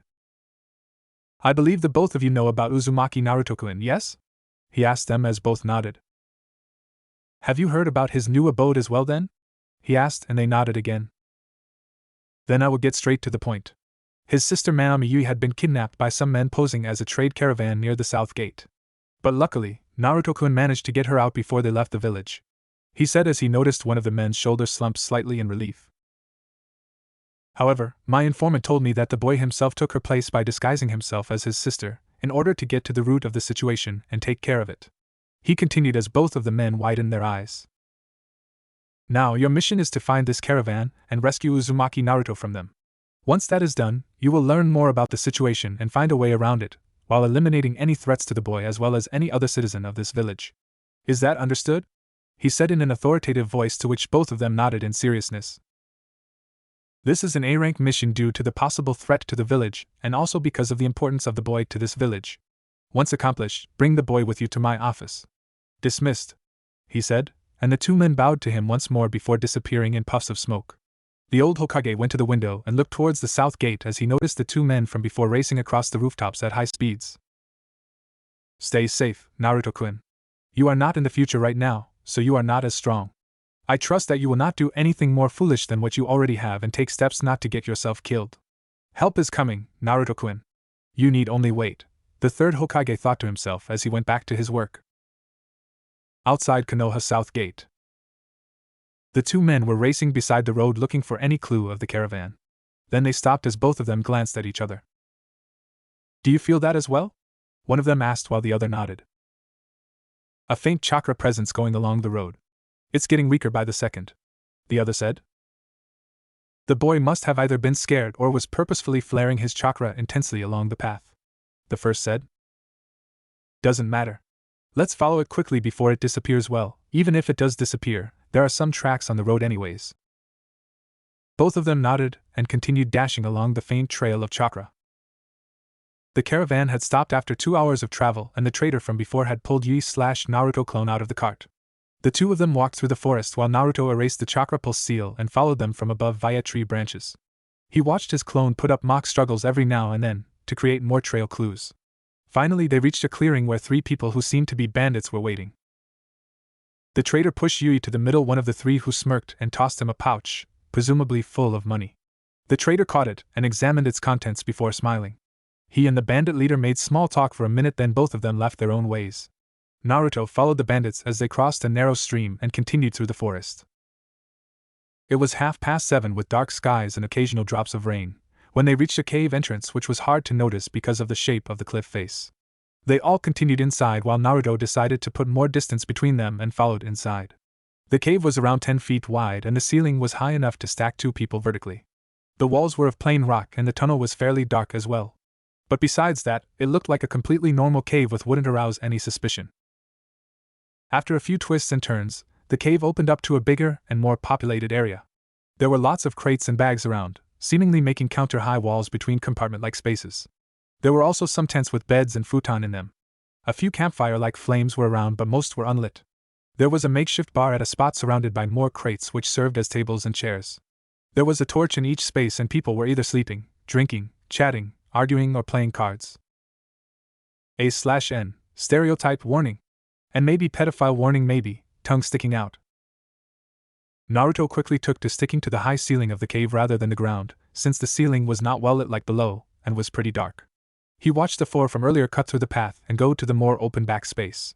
The men around them were grinning lecherously at the girl and some were even drooling. Yui herself was disgusted by the environment and silently cursed her boss for making her go through this. She was a 9-year-old, damn it. They went up to a man who was laying with his legs propped up on a crate until he saw the 3 men and 1 girl come, which prompted him to put down his legs and sit up in a hunched fashion. The probable boss of the bandit group was wearing a mesh shirt below a half-torn, ragged and open Konoha Chunin vest. He was wearing black ragged pants and boots. He had a bandana tied to his head and covering his hair. There was a dirty pouch tied to the right of the waist with some kunai poking out of it. The man was around 5 feet 10 inches, moderately fit and in his 30s. Finally, he had a Hittite with a / Konoha symbol around his left bicep. At the moment, he also had a smug grin on his face. "Here's the girl, boss. We paid the guy his money since I thought he might be useful to us in the future," the bandit in the middle said, pushing Yui forward while the leader grinned more and got up from his seat. "Good job," he said simply and stood in front of the trembling girl. He looked down at her and smirked. "Nice to meet ya, girlie." "Manami Yui, is it?" he asked while the girl nodded shakily. "Let me tell you the name of your new owner. My name is Hokage Hotoshi. I'm a C-rank missing nin from Konoha. Do you know why I've had you brought here?" he asked, to which the girl shook her head slowly. Naruto widened his eyes and quickly set up a sensor field excluding the missing nin. He didn't want to take any risks right now. He counted about 26 bandits in the cave excluding the leader. He gulped and looked back at the man. "It's because you have a very unique condition in your body," he said in a lower voice and continued. "You, girlie, have a weird condition where you have near godly chakra control. You can do anything related to chakra perfectly. But you can only do that for a few seconds. It ain't that you have less chakra. This is because you don't actually use chakra. Instead you use your own body energy. Taking all the energy from your C-Silk cells, whatever they're called. They suck you dry in a matter of seconds," he said while Yui looked at him confused. "Did you know that your own parents are the people who did this to you?" he asked as the girl widened her eyes while the man smirked. He paced around her slowly, taking a good look at her from all angles. "The both of them were scientists of a kind. After you were born, they used you as a test subject. But you know that guy, Deburo? Yeah, your father as you call him. He used to be your caretaker. But 3 years after your birth, he became upset that you weren't even treated as a human. So he blew up the place. Everything, along with your parents. Then he adopted you and gave you the surname Manami, in respect to his dead lover or something. I don't really care," he said, and looked amused at the girl whose lower lip was quivering and eyes wide. "When I found out about your existence, I did everything I could to find you and make you mine.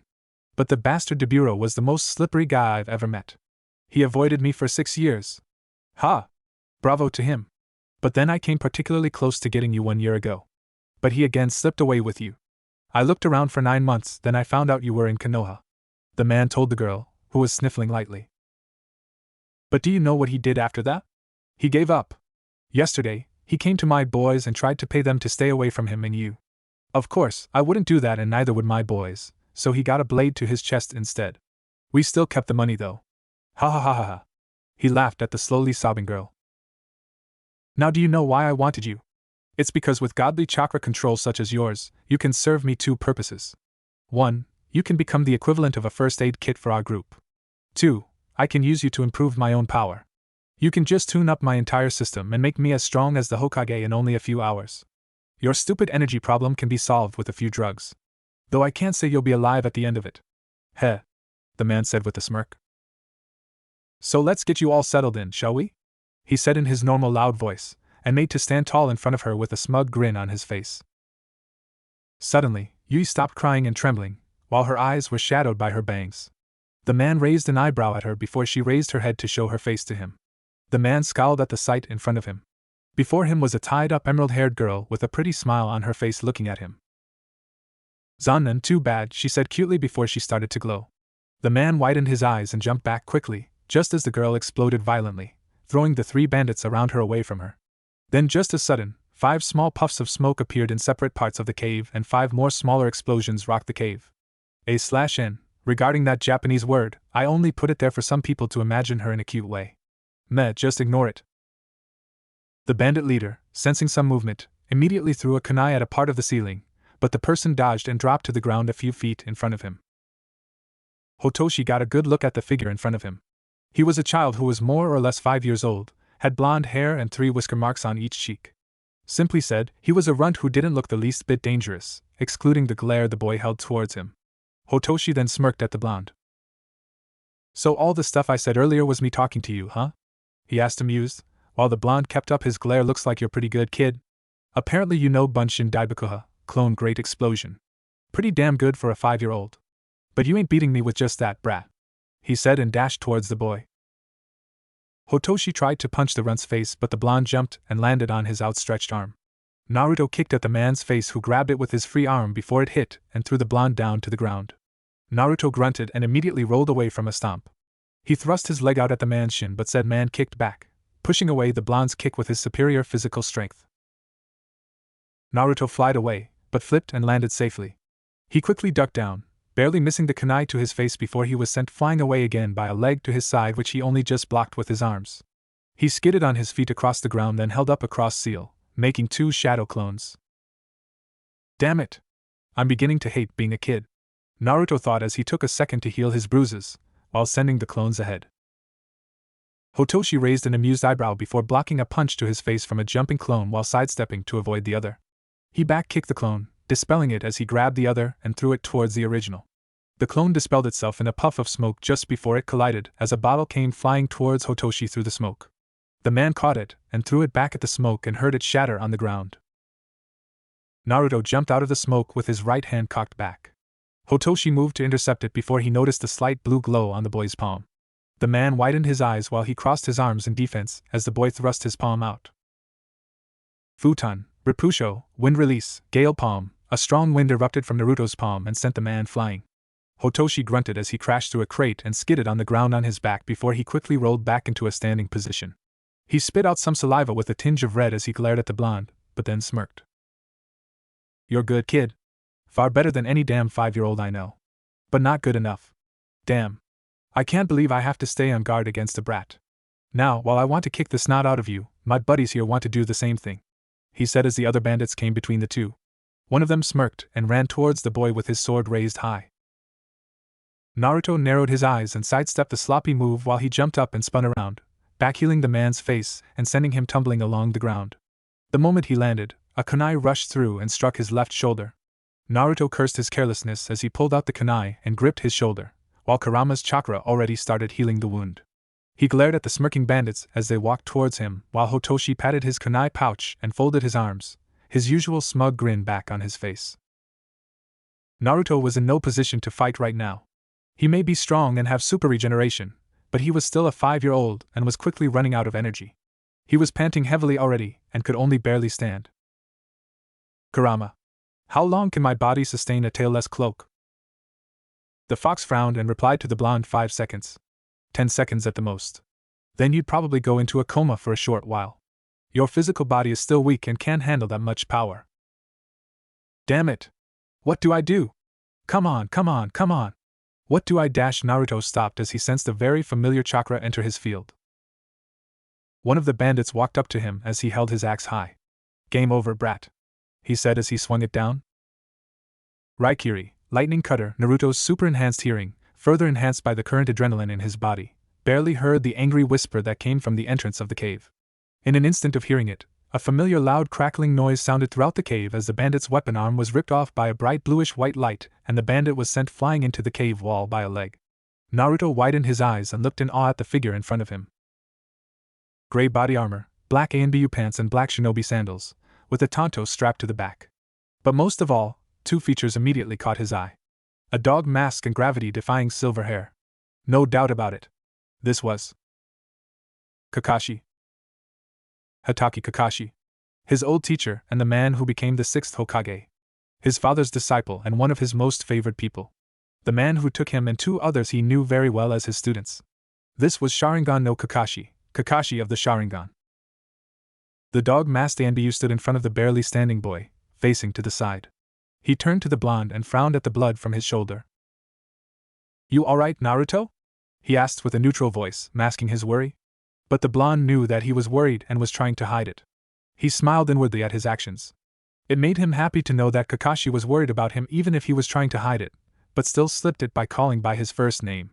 But he pushed aside the thought and replied to the man. "Why yes, dog-san. A kunai hit my shoulder and it bled out a little but it's getting better, kind of," Naruto said in between quick breaths, being careful not to reveal that he already knew about his tenant and his powers. The man nodded and turned to the crowd, while another man dropped down beside the two. Naruto turned his head and looked at the second arrival. The same Anbu armor with black pants and sandals, but with a weasel mask and black hair tied into a small ponytail. Naruto easily recognized him and was inwardly shocked to see him again alive. It was obvious, but it was still somewhat shocking. Itachi. Uchiha Itachi. The famed murderer of his own clan in the future, and the prodigy of the clan in the present. Brother of Uchiha Sasuke and son of the current clan head, Uchiha Fugaku and Uchiha Mikoto.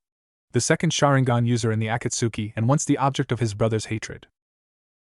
The weasel-masked Anbu looked significantly younger than the one Naruto had seen in his time. Right now, he looked around 12 years old. He turned to the blonde and looked at the shoulder injury. He just stared at the boy's panting form from behind his mask. He then put his hand to his pouch and fished out a small pouch. He opened it and took out a pill and put away his pouch. He handed the pill to the blonde, who was just looking at him. "Soldier pill. Eat it. You'll feel a little less tired," he said to the boy. Naruto knew what it was already, though he just nodded and took it, then ate it. Naruto was channeling chakra through his entire body through the whole fight, and hence he had lost quite a bit of chakra. Add a few flashy jutsu into the mix, and you'd get an exhausted child as a result. In a few seconds, he felt a lot less tired and was at least in a position to run away now. Not that he would ever do that. The black-haired young man nodded to him, then turned to the bandit threat. Both of the Anbu were ready to engage before Naruto called out to them. Anbu-sen, he called out to them together as they turned to look at the blonde. "The leader of those bandits is a guy named Hokage Hotoshi.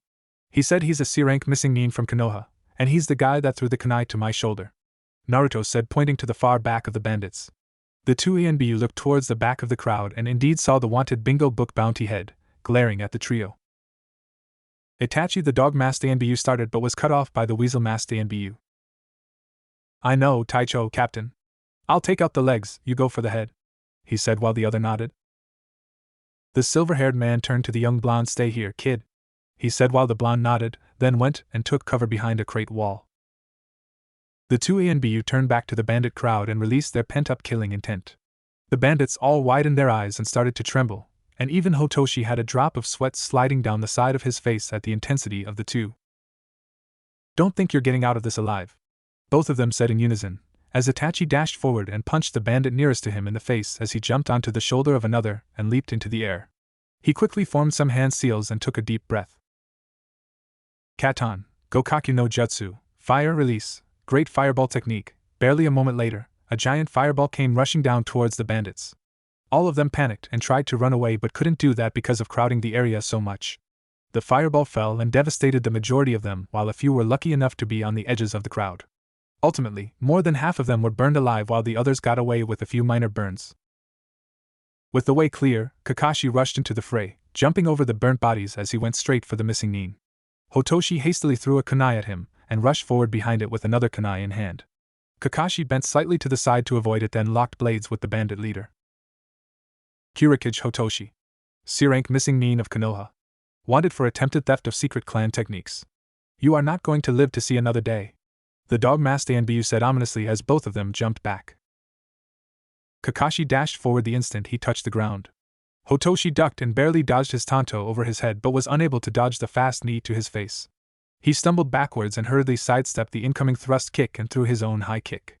Kakashi grabbed it with his free left arm and quickly stabbed it with his tanto.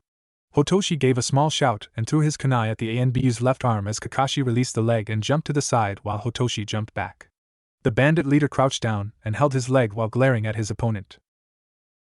Meanwhile, Itachi was zipping across the space, slashing and stabbing the remaining bandits, leaving none alive. Naruto almost gagged at the sight of burnt bodies and blood flying everywhere but covered his mouth and focused on the silver-haired man's fight instead. Hotoshi tried to reach for a nearby sword but had to withdraw his hand to avoid a shuriken that came flying to it. He fell to the ground on his back to avoid another tanto slash to his neck and thrust his leg towards his opponent's stomach. Kakashi blocked it with his left arm as he kicked it away with his right leg. Hotoshi rotated on the ground due to the force, and Kakashi stabbed his left shoulder with his tanto. The victim screamed in pain as he thrashed around or tried to. He saw that his hands and legs were pinned to the ground by kunai, and he screamed again from the collective pain. Kakashi looked at the bleeding shoulder and narrowed his eyes behind his mask. Shoulder, he twisted his blade in it and listened to the bandit leader's shouts. Kakashi stomped on his chest and silenced his screams. The dog-masked Anbu turned his head to look at the missing nin's face and shifted the blade from the shoulder to his neck. "Any last words?" he asked ominously. Hotoshi coughed and spit out some blood. He stopped his struggles and looked at his opponent, then turned to look at the blonde who was coming towards the two. Naruto stopped a small distance from them and looked at the bandit leader. Hotoshi stared at him for a few seconds, then turned his head to look straight at the ceiling of the cave. "I've been chasing that girl for 6 years. Her dad was always on edge and the both of them couldn't ever live normally thanks to me," he said, and noticed the boy clenching his fist. "Kid, if you meet the girl, tell her this." He closed his eyes and spoke in a soft voice, "You're free." Naruto stared at the man, loosening his fist, then took a deep breath. "I will." Kakashi glanced at the blonde and saw that he was watching the scene intently. He breathed out and then cut through the man's neck. Naruto grimaced at the sight, then closed his eyes and turned away with a gulp. He turned around and walked towards Itachi, who had finished gathering all the valuables in the cave and storage scrolls and was preparing to leave. The silver-haired man cauterized the bleeding neck and quickly stored the head in a storage scroll. He used a small fire jutsu to burn the body and walked back to the other two. Coming out of the cave, they saw that it was now raining heavily. They decided to wait until the rain lessened a bit. Naruto asked the two Anbu on what happened to the trade caravan, to which they told him that they were already gone by the time the two arrived. They had noticed a sudden stop in the chakra trail and found evidence of a struggle leading through the forest instead. So they had followed the trail to the cave, where they arrived just in time to help him. Nearly an hour later, the rain turned into a drizzle, so they decided to head back. Though when they turned to the boy, they found him asleep leaning to the wall. Both of them glanced at each other, and Itachi asked Kakashi to do the honors, to which he snorted and walked to the boy and kneeled down.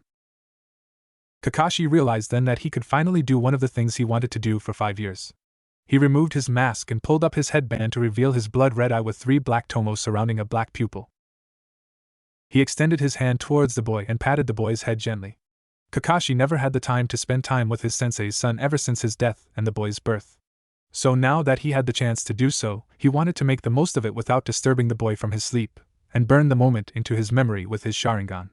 His hand slid down the young blonde's face and caressed his cheek as his expression softened. Naruto unconsciously leaned into the touch and smiled slightly in his sleep. A lone tear went down Kakashi's cheek from his own eye as he rubbed it away and pulled down his headband over his left eye. He put on his mask again and gently picked the boy up and put him to his back, wrapping his arms and legs around his own body. He took out and put on his white cloak over the boy, as Itachi put on his own. Unknown to the two Anbu, Naruto and his goddess were observing the entire thing from the mindscape, sitting on the grass with their legs outstretched and hands beside them on the grass. Naruto looked up to the starry sky and closed his eyes with a smile on his face. The goddess was right beside him as she also smiled and brought him into a hug. The trip back home was fairly uneventful as they skipped across the trees, on their way straight to Konoha. Once they reached the village and subsequently the Hokage tower just past midnight, Kakashi let the boy down, who woke up shortly afterwards. Naruto looked at him as he just pointed to the stairs leading to the Hokage office. Naruto nodded and followed the two Anbu up the stairs and into the office. But before they could reach there, the silver-haired Anbu put a hand into his pocket and pulled out a plain silver locket and handed it to the boy. Naruto looked at it incuriously before opening it and saw the photo of a rather chubby man in his 30s and a young emerald-haired girl. Naruto widened his eyes and snapped his head at Kakashi, who was already walking again. The blonde smiled and pocketed the accessory before following the two again. Reporting the mission as a success, Hokage-sama, the dog-masked Anbu stated to their village leader. The Hokage nodded and asked for the details. So they spent the next few minutes reporting the details and the actions they took with regards to the mission, also giving him the scrolls containing the cave's treasures. The old Hokage glanced at the boy at the mention of the chakra trail, but both of them didn't say anything. In the end, the Hokage simply nodded and gave them an acknowledgement document. You have indeed successfully completed the given A-rank mission. You may receive your payment by presenting that document at the mission counter below. Though I suggest that you do so tomorrow. It would be rude to wake someone up just to ask for money," he said while the two ANBU chuckled somewhat formally. "You may avail the bounty on Kurikage Hotoshi at your own leisure. For now, you are dismissed." The two of them bowed to the Hokage, then walked towards the door. They took one last glance at the blonde boy who wished them a good night, as they nodded in reply and went out. But the silver-haired ANBU stared at the Hokage from the door, who nodded and gestured his hands in a way that said to come the next day. The Hokage then turned to the boy, who shook his head slightly, and quickly turned his eyes to three positions in the room. The older man took the hint and gestured his personal ANBU to leave the room, which they did, as he quickly activated the privacy seal. Naruto then told his Jichan his version of the mission, which basically meant retelling all the events of the entire day. Him discovering about the kidnapping, taking his sister's place, leaving the chakra trail, going to the bandit hideout, facing the missing Nin, the story about his sister's past, all the way until the part where Kakashi and Itachi had arrived, not leaving out a single detail. "Yes, Naruto-kun. I have heard of that lab explosion incident as well. I will ask the best doctors in Konoha to check up on her, though I have a feeling that the damage is already done. Still, I congratulate you on a job well done, Naruto-kun. You were quite a bit reckless in your endeavor, but still did a good job. I will reward you with a B-rank mission payment for your services unofficially. You may come and collect it tomorrow from me personally," he said while Naruto nodded, with a grin on his face. "Also, Naruto-kun, I have a question for you. Keep in mind that this is only a question," he said in a serious tone, to which Naruto nodded after hearing about, and myself seeing some of your abilities. "What would you say if I were to offer you a chance to take the Genin test and let you become a Genin right now?" "I'd refuse it immediately," Naruto replied instantly with no hesitation. The old Hokage blinked at the boy, who then continued, "There are 3 reasons that I say this. 1. If I decide to take you up on that offer, the idiots from the council would eat your head over your decision," he said as the Hokage rubbed his temples in irritation at the very thought. 2. If I wait and become a Genin the usual way, I'd have more time to train and make myself stronger before going out into that world. In other words, I'd be safer," he said, and the Hokage nodded again, pleased with his forethought. 3. I want to spend more time with my friends while I'm still young," he said as both his and his Jichan's face softened. The Hokage nodded and smiled, very pleased with his surrogate grandson's thoughts. He got up and went around the desk. He grabbed Naruto into a small hug, which the boy returned with full force. After releasing each other, Hiruzen gave the boy a piece of information. "You better go home now, Naruto-kun. I am sure that your sister is worried sick about you. I paid her a visit earlier and told her you'd come home soon. I believe it is best if you do just that," he told the boy, who instantly perked up and looked at the wall clock, which showed midnight. He hurriedly said his goodbyes and good nights, and ran out of the office, disabling the privacy barrier in the process. The Hokage watched the boy go, then sighed and went out himself. He locked the door and activated the security seals before leaving. "Nico, cat," the Hokage called out suddenly as an ANBU with a cat mask and long silky purple hair appeared. She seemed to be about 11 to 12 years old, and was rather curvaceous as well. Despite being so young, she had the body of a person 2 or 3 years older. "Hokage-sama. Make sure Naruto-kun gets home safely," he said and walked off. Nico, or Yuzuki Yugao's face softened behind her mask as she headed out onto the rooftops to secretly ensure the boy's safe arrival to his home. Naruto reached the closed vegetable shop and made his way up the stairs. He stood in front of the door and took a deep breath. He prepared himself and was tackled to the ground in a bone-crushing hug. "Naruto-kun! You're back! You're really back!" Yui exclaimed while hugging the life out of Naruto. "Why, Yui-nichan? I'm back. Now could you please stop hugging me to death?" he managed to say as she loosened her grip but didn't bother letting go. Yugao looked at the scene and couldn't help but smile, before disappearing in a swirl of leaves. "I'm sorry. I was scared that you were gone, that you abandoned me too, Naruto-kun," she said softly. The boy noticed her altered use of his name but decided to not comment on it at the moment. Naruto shook his head and hugged her back before getting her to stand up, but she still wouldn't let go of him, but was now hugging him from behind. "I'd never do that, Nei-chan. Never ever. On that note, your father didn't do that either," he said as she looked at him in shock. Naruto sighed and led her inside the house to the living room, where they sat on the couch, with Yui still holding him on her lap. Naruto then proceeded to recite to her a very dumbed-down version of his day's activities. Mainly, he told her about her ability, her past, and her father. Needless to say, she was shocked beyond belief and supremely angry towards her biological parents. Naruto calmed her down then finally told her the bandit leader's final words. At the end of it all, she was sobbing hard, but Naruto took out and handed to her the locket that Kakashi gave him. Yui widened her eyes and instantly snatched from him and opened it. She sobbed even harder while apologizing to her dead father for ever doubting him as she hugged the locket in her hands. While that was going on, the locket that Yui was wearing from the morning glowed briefly. In a while, Yui's sobs turned into sniffles as they both went to bed. Both of them had enough for the day, and all they wanted was a good night of sleep. Yui had placed her father's locket on the table in front of a small framed photo of him. As they both went to bed, either of them noticed the slight glow from the locket on the table.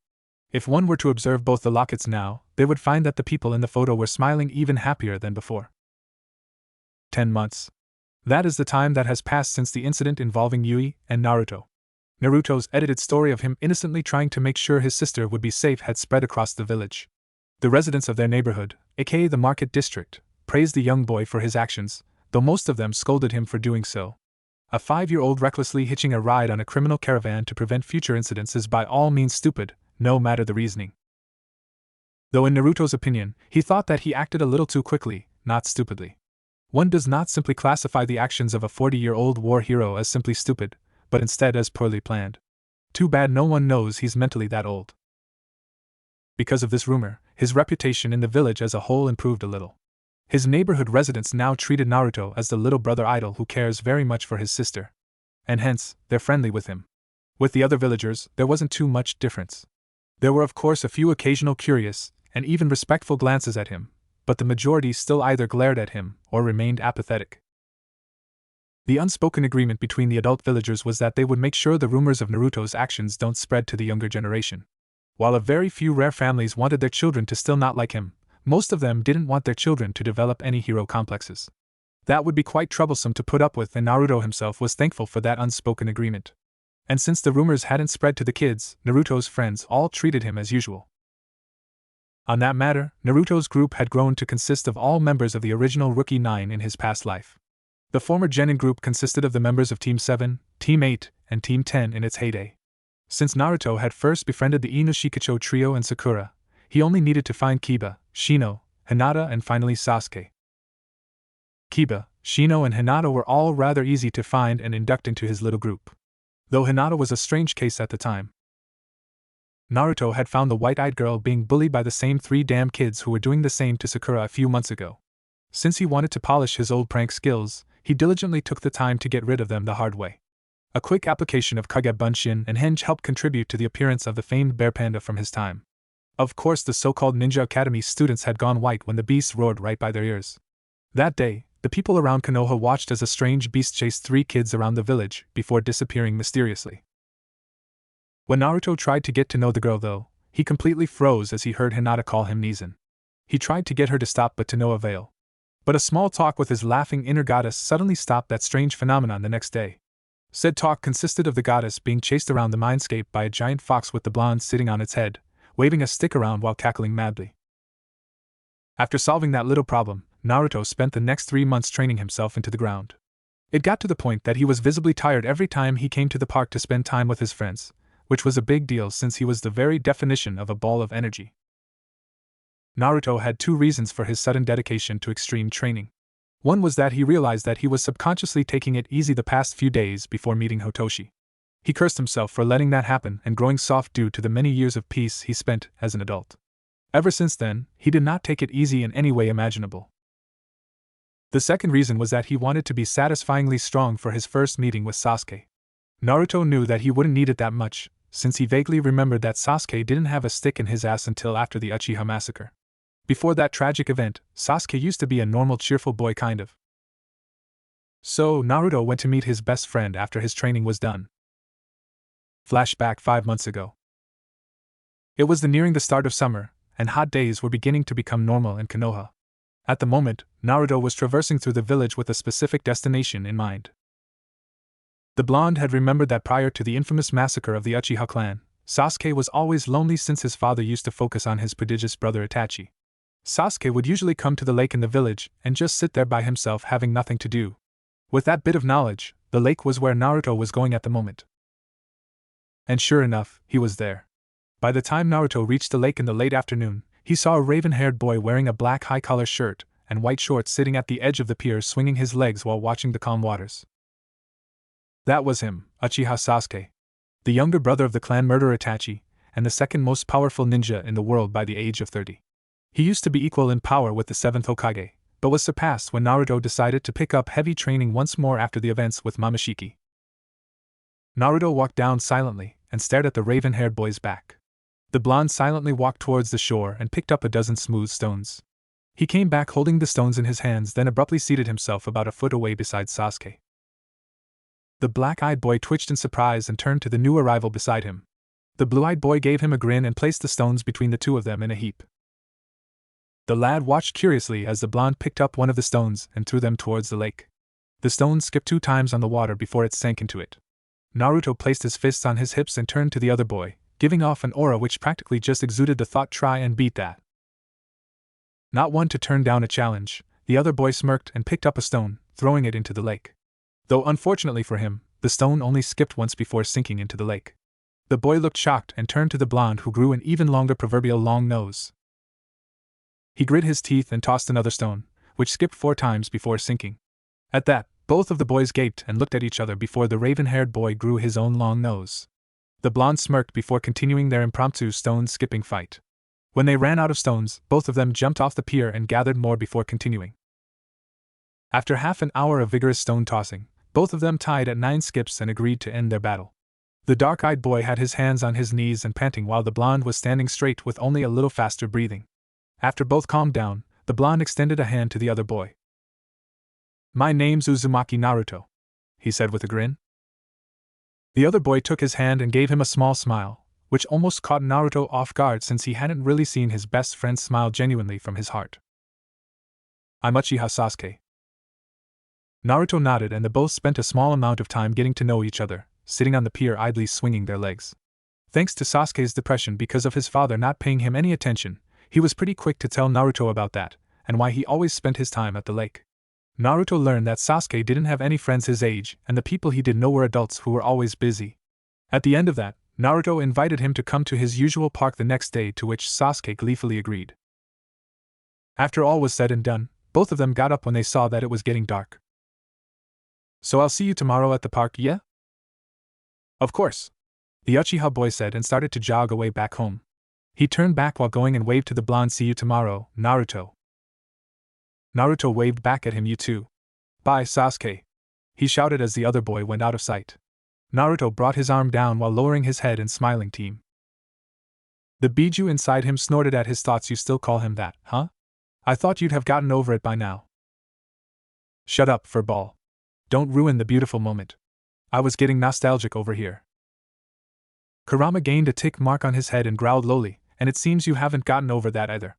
Maybe I should go back to calling you puny human again. How about it?" Okay. Sorry, Kurama. But you know what I mean. It's been a long time since I've seen my best friend, after all. Even before I came here, he hadn't returned to the village for a few years." The orange fox huffed and sat down before going back to sleep, though Naruto could almost feel that the fox had a smirk on his face. So he just smirked in reply. The goddess just watched the interaction between the human and the Biju with open interest. This is one of the reasons that she liked this particular boy/man. Naruto was one of the purest souls she knew, and he was even able to turn a creature of hatred like Kurama into his most trusted comrade. The two had a bond that surpassed even the ones that other Jinchuriki had with their own Biju. He has power that no one else has, yet he doesn't abuse it.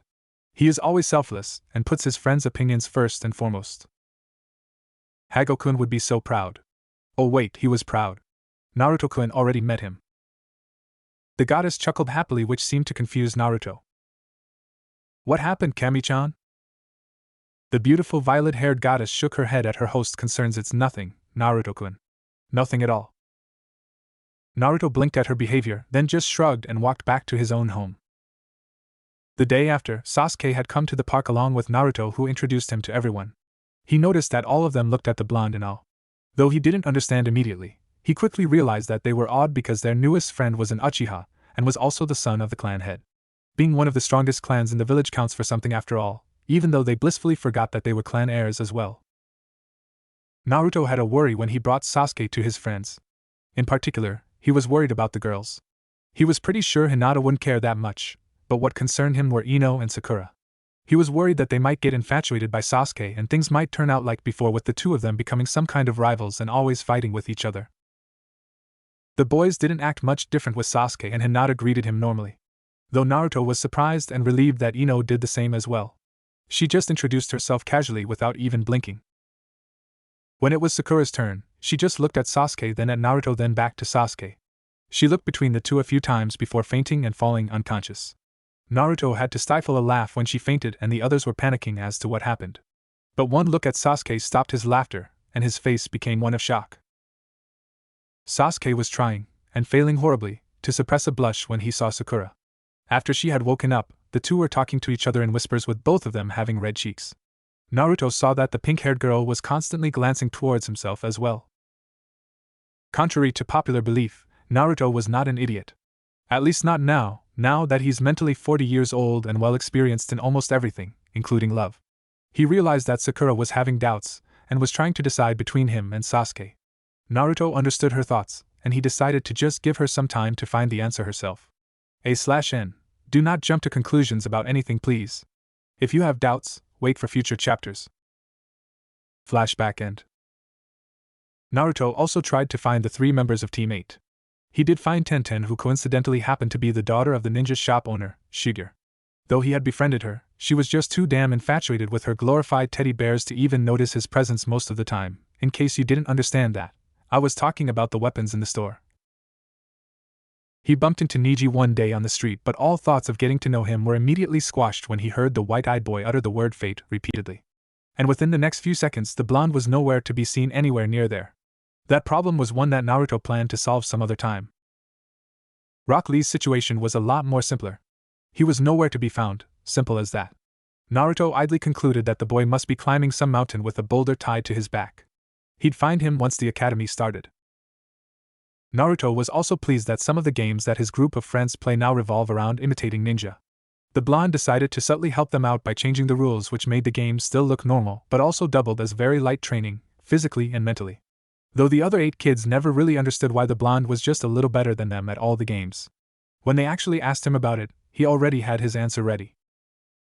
Because he's awesome. Period. Back in the present, Naruto was sleeping peacefully in the bed in his house. As rays of light penetrated through the curtains and started to light up the room, Naruto groggily rubbed his eyes and yawned. For some reason, he had a really good feeling about today. He didn't know why either, he just felt good. Naruto slowly tried to sit up but saw that he couldn't. Looking down, he saw that he was being held onto by his emerald-haired sister, Yui. That was another thing. Naruto noticed that